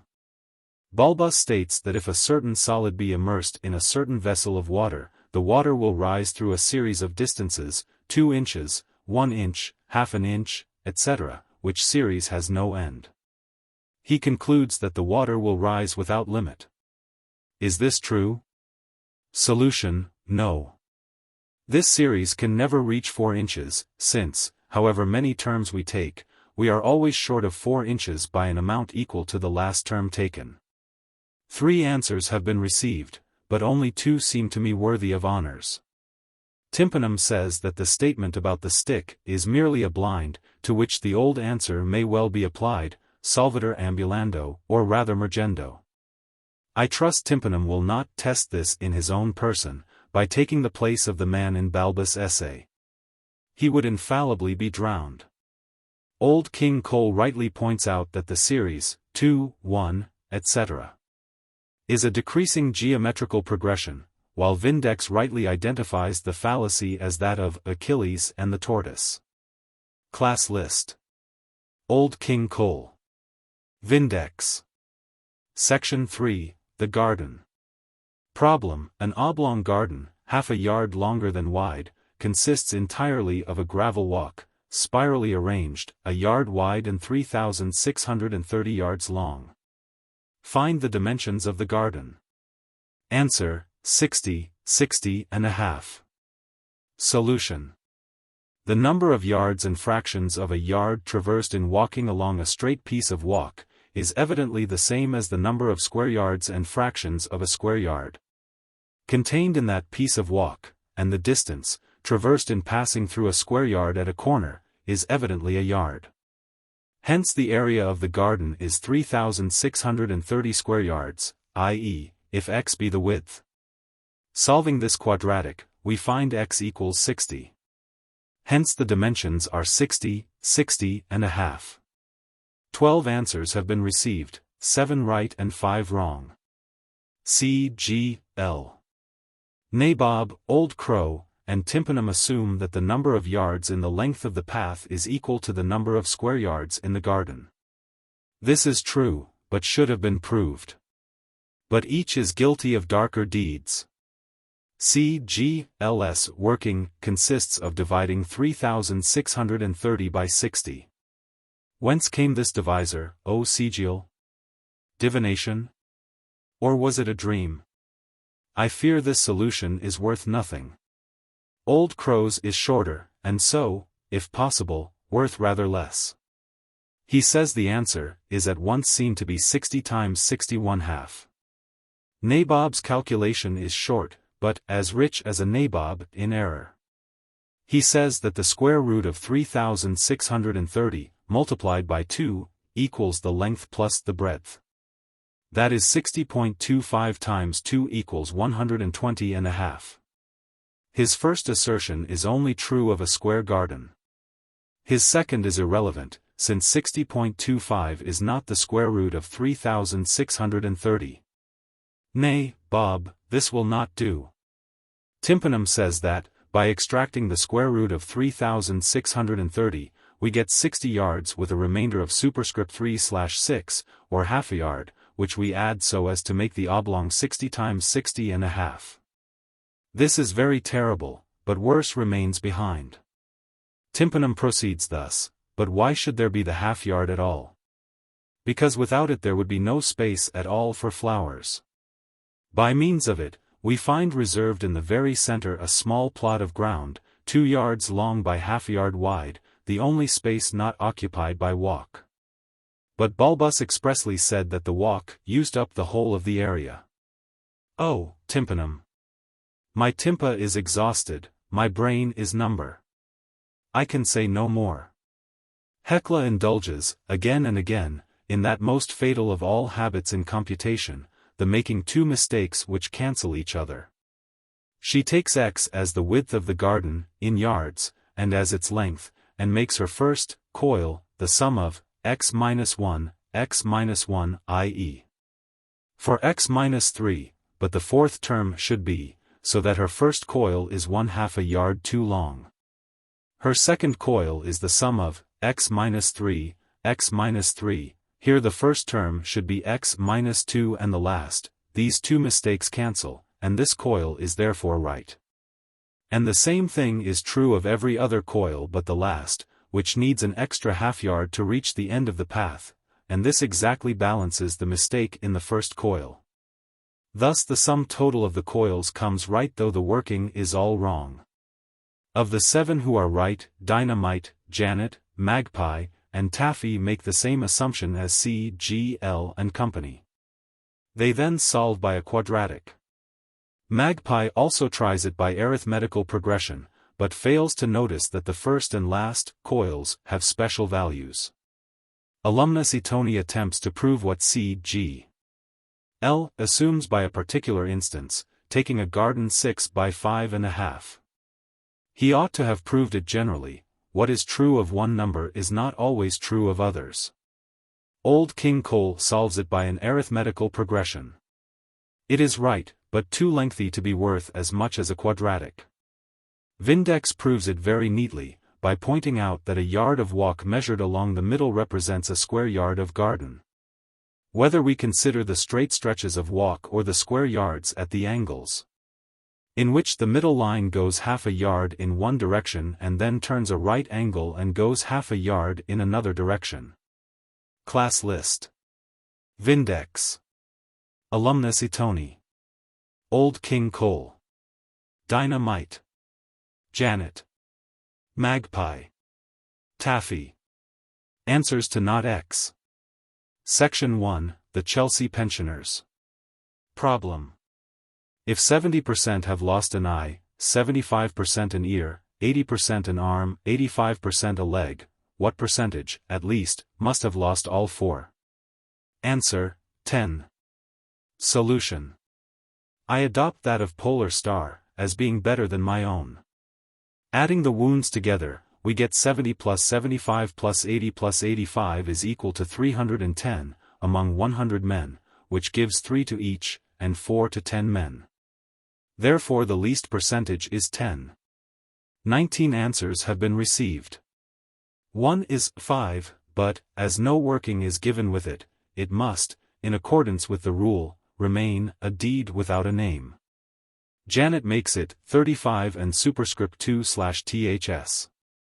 I am sorry she has misunderstood the question, and has supposed that those who had lost an ear were 75% of those who had lost an eye, and so on. Of course, on this supposition, the percentages must all be multiplied together. This she has done correctly, but I can give her no honors, as I do not think the question will fairly bear her interpretation. 3/10 makes it 19 and superscript 2/8ths. Her solution has given me, I will not say many anxious days and sleepless nights, for I wish to be strictly truthful, but some trouble in making any sense at all of it. She makes the number of pensioners wounded once to be 310%, I suppose. Dividing by 4, she gets 77.5 as average percentage. Again dividing by 4, she gets 19 and superscript 2/8ths as percentage wounded 4 times. Does she suppose wounds of different kinds to absorb each other, so to speak? Then, no doubt, the data are equivalent to 77 pensioners with 1 wound each, and a half pensioner with a half wound.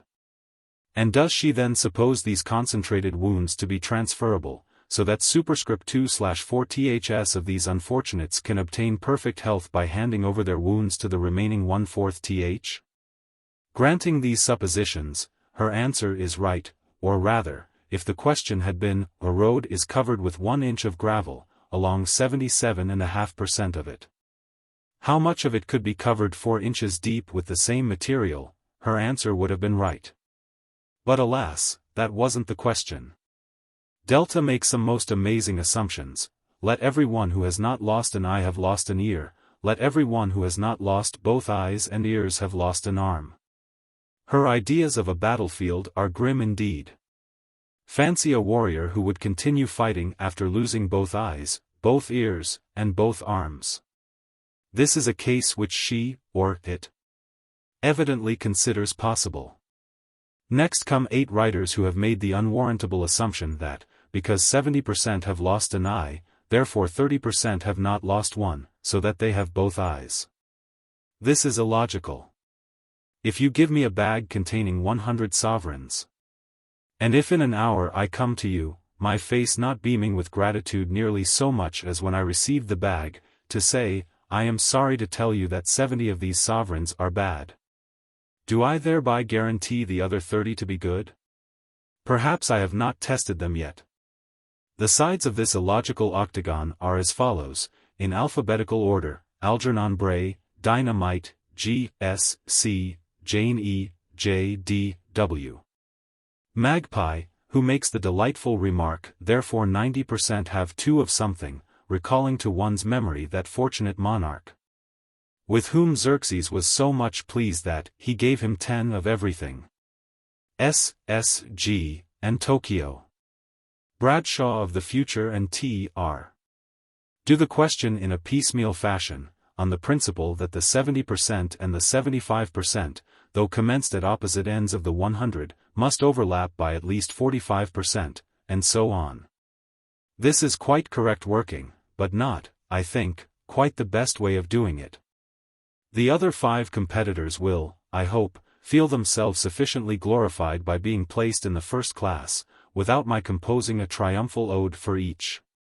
Class list: Old Cat, Old Hen, Polar Star, Simple Susan, White Sugar, Bradshaw of the Future, T.R. Algernon Bray, Dynamite, G.S.C., Jane E., J.D.W., Magpie, S.S.G., Tokyo. Section 2, Change of Day. I must postpone, sine die, the geographical problem, partly because I have not yet received the statistics I am hoping for, and partly because I am myself so entirely puzzled by it. And when an examiner is himself dimly hovering between a second class and a third, how is he to decide the position of others? Section 3, The Sun's Ages. Problem. At first, 2 of the ages are together equal to the third. A few years afterwards, 2 of them are together double of the third. When the number of years since the first occasion is 2/3 of the sum of the ages on that occasion, one age is 21. What are the other 2? Answer, 15 and 18. Solution. Let the ages at first be x, y, x plus y. Now, if a plus b equals 2c, then a minus n, plus b minus n, equals 2c minus n, whatever be the value of n. Hence the second relationship, if ever true, was always true. Hence it was true at first. But it cannot be true that x and y are together double of x plus y. Hence it must be true of x plus y, together with x or y, and it does not matter which we take.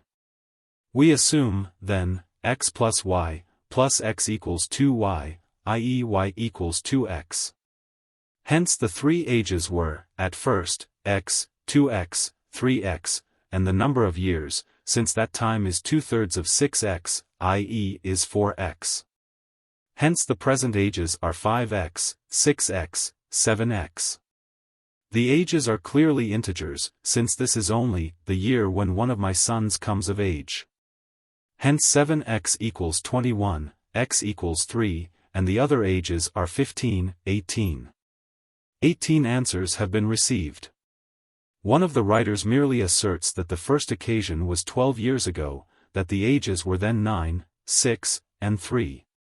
And that on the second occasion they were 14, 11, and 8. As a Roman father, I ought to withhold the name of the rash writer, but respect for age makes me break the rule. It is 70. Jane E. also asserts that the ages at first were 9, 6, 3, then she calculates the present ages, leaving the second occasion unnoticed. Old Hen is nearly as bad. She tried various numbers till I found one that fitted all the conditions, but merely scratching up the earth, and pecking about, is not the way to solve a problem, O venerable bird. And close after Old Hen prowls, with hungry eyes, Old Cat, who calmly assumes, to begin with, that the son who comes of age is the eldest. Eat your bird, Puss, for you will get nothing from me. There are yet 2 zeros to dispose of. Minerva assumes that, on every occasion, a son comes of age, and that it is only such a son who is tipped with gold. Is it wise thus to interpret, now, my boys, calculate your ages, and you shall have the money? Bradshaw of the Future says, let the ages at first be 9, 6, 3, then assumes that the second occasion was 6 years afterwards, and on these baseless assumptions brings out the right answers. Guide future travelers, and thou art no Bradshaw for this age. Of those who win honors, the merely honorable are 2.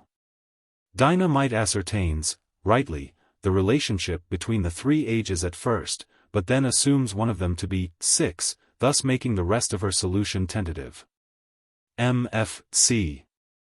Does the algebra all right up to the conclusion that the present ages are 5z, 6z, and 7z, it then assumes, without giving any reason, that 7z equals 21. Of the more honorable, Delta attempts a novelty, to discover which son comes of age by elimination. It assumes, successively, that it is the middle one, and that it is the youngest. And in each case it apparently brings out an absurdity. Still, as the proof contains the following bit of algebra, 63 equals 7x plus 4y, therefore, I trust it will admit that its proof is not quite conclusive. The rest of its work is good. Magpie betrays the deplorable tendency of her tribe, to appropriate any stray conclusion she comes across, without having any strict logical right to it. Assuming A, B, C, as the ages at first, and D as the number of the years that have elapsed since then, she finds, rightly, the 3 equations, 2A equals B, C equals B plus A, D equals 2B. She then says, supposing that A equals 1, then b equals 2, c equals 3, and d equals 4. Therefore for a, b, c, d, 4 numbers are wanted which shall be to each other as 1, 2, 3, 4. It is in the therefore that I detect the unconscientiousness of this bird. The conclusion is true, but this is only because the equations are homogeneous, i.e. having one unknown in each term, a fact which I strongly suspect had not been grasped, I beg pardon, Claude, by her. Were I to lay this little pitfall, a plus 1 equals b, b plus 1 equals c. Supposing a equals 1, then b equals 2 and c equals 3. Therefore for a, b, c, 3 numbers are wanted which shall be to one another as 1, 2, 3, would you not flutter down into it, O magpie, as amiably as a dove? Simple Susan is anything but simple to me. After ascertaining that the 3 ages at first are as 3, 2, 1, she says, then, as 2/3 of their sum, added to one of them, equals 21, the sum cannot exceed 30. And consequently the highest cannot exceed 15. I suppose her mental argument is something like this: 2/3 of sum, plus 1 age, equals 21, therefore sum, plus 3/2 of 1 age, equals 31.5. But 3/2 of 1 age cannot be less than 1.5. Here I perceive that simple Susan would on no account present a guinea to a newborn baby, hence the sum cannot exceed 30. This is ingenious, but her proof, after that, is, as she candidly admits, clumsy and roundabout. She finds that there are 5 possible sets of ages, and eliminates 4 of them. Suppose that, instead of 5, there had been 5 million possible sets? Would simple Susan have courageously ordered in the necessary gallon of ink and ream of paper? The solution sent in by C.R. is, like that of simple Susan, partly tentative, and so does not rise higher than being clumsily right. Among those who have earned the highest honors, Algernon Bray solves the problem quite correctly, but adds that there is nothing to exclude the supposition that all the ages were fractional. This would make the number of answers infinite. Let me meekly protest that I never intended my readers to devote the rest of their lives to writing out answers. E. M. Ricks points out that, if fractional ages be admissible, any one of the 3 sons might be the one come of age. But she rightly rejects this supposition on the ground that it would make the problem indeterminate. White Sugar is the only one who has detected an oversight of mine. I had forgotten the possibility, which of course ought to be allowed for, that the son, who came of age that year, need not have done so by that day, so that he might be only 20. This gives a second solution, viz., 20, 24, 28. Well said, pure crystal. Verily, thy fair discourse hath been as sugar. Class list. Algernon Bray. An old fogey. E. M. Ricks. G. S. C. S. S. G. Tokyo. T. R. White Sugar. C. R. Delta. Magpie. Simple Susan. Dynamite. M. F. C. I have received more than one remonstrance on my assertion, in the Chelsea pensioners' problem, that it was illogical to assume, from the datum 70 p.c. have lost an eye, that 30 p.c. have not. Algernon Bray states, as a parallel case, suppose Tommy's father gives him 4 apples, and he eats one of them, how many has he left? And says, I think we are justified in answering, 3. I think so too. There is no must here, and the data are evidently meant to fix the answer exactly, but, if the question were set me, how many must he have left? I should understand the data to be that his father gave him 4 at least, but may have given him more. I take this opportunity of thanking those who have sent, along with their answers to the 10th knot, regrets that there are no more knots to come. Or petitions that I should recall my resolution to bring them to an end. I am most grateful for their kind words, but I think it wisest to end what, at best, was but a lame attempt. The stretched meter of an antique song is beyond my compass. And my puppets were neither distinctly in my life, like those I now address, nor yet, like Alice and the Mock Turtle, distinctly out of it. Yet let me at least fancy, as I lay down the pen, that I carry with me into my silent life, dear reader, a farewell smile from your unseen face, and a kindly farewell pressure from your unfelt hand. And so, good night. Parting is such sweet sorrow, that I shall say, good night, till it be morrow.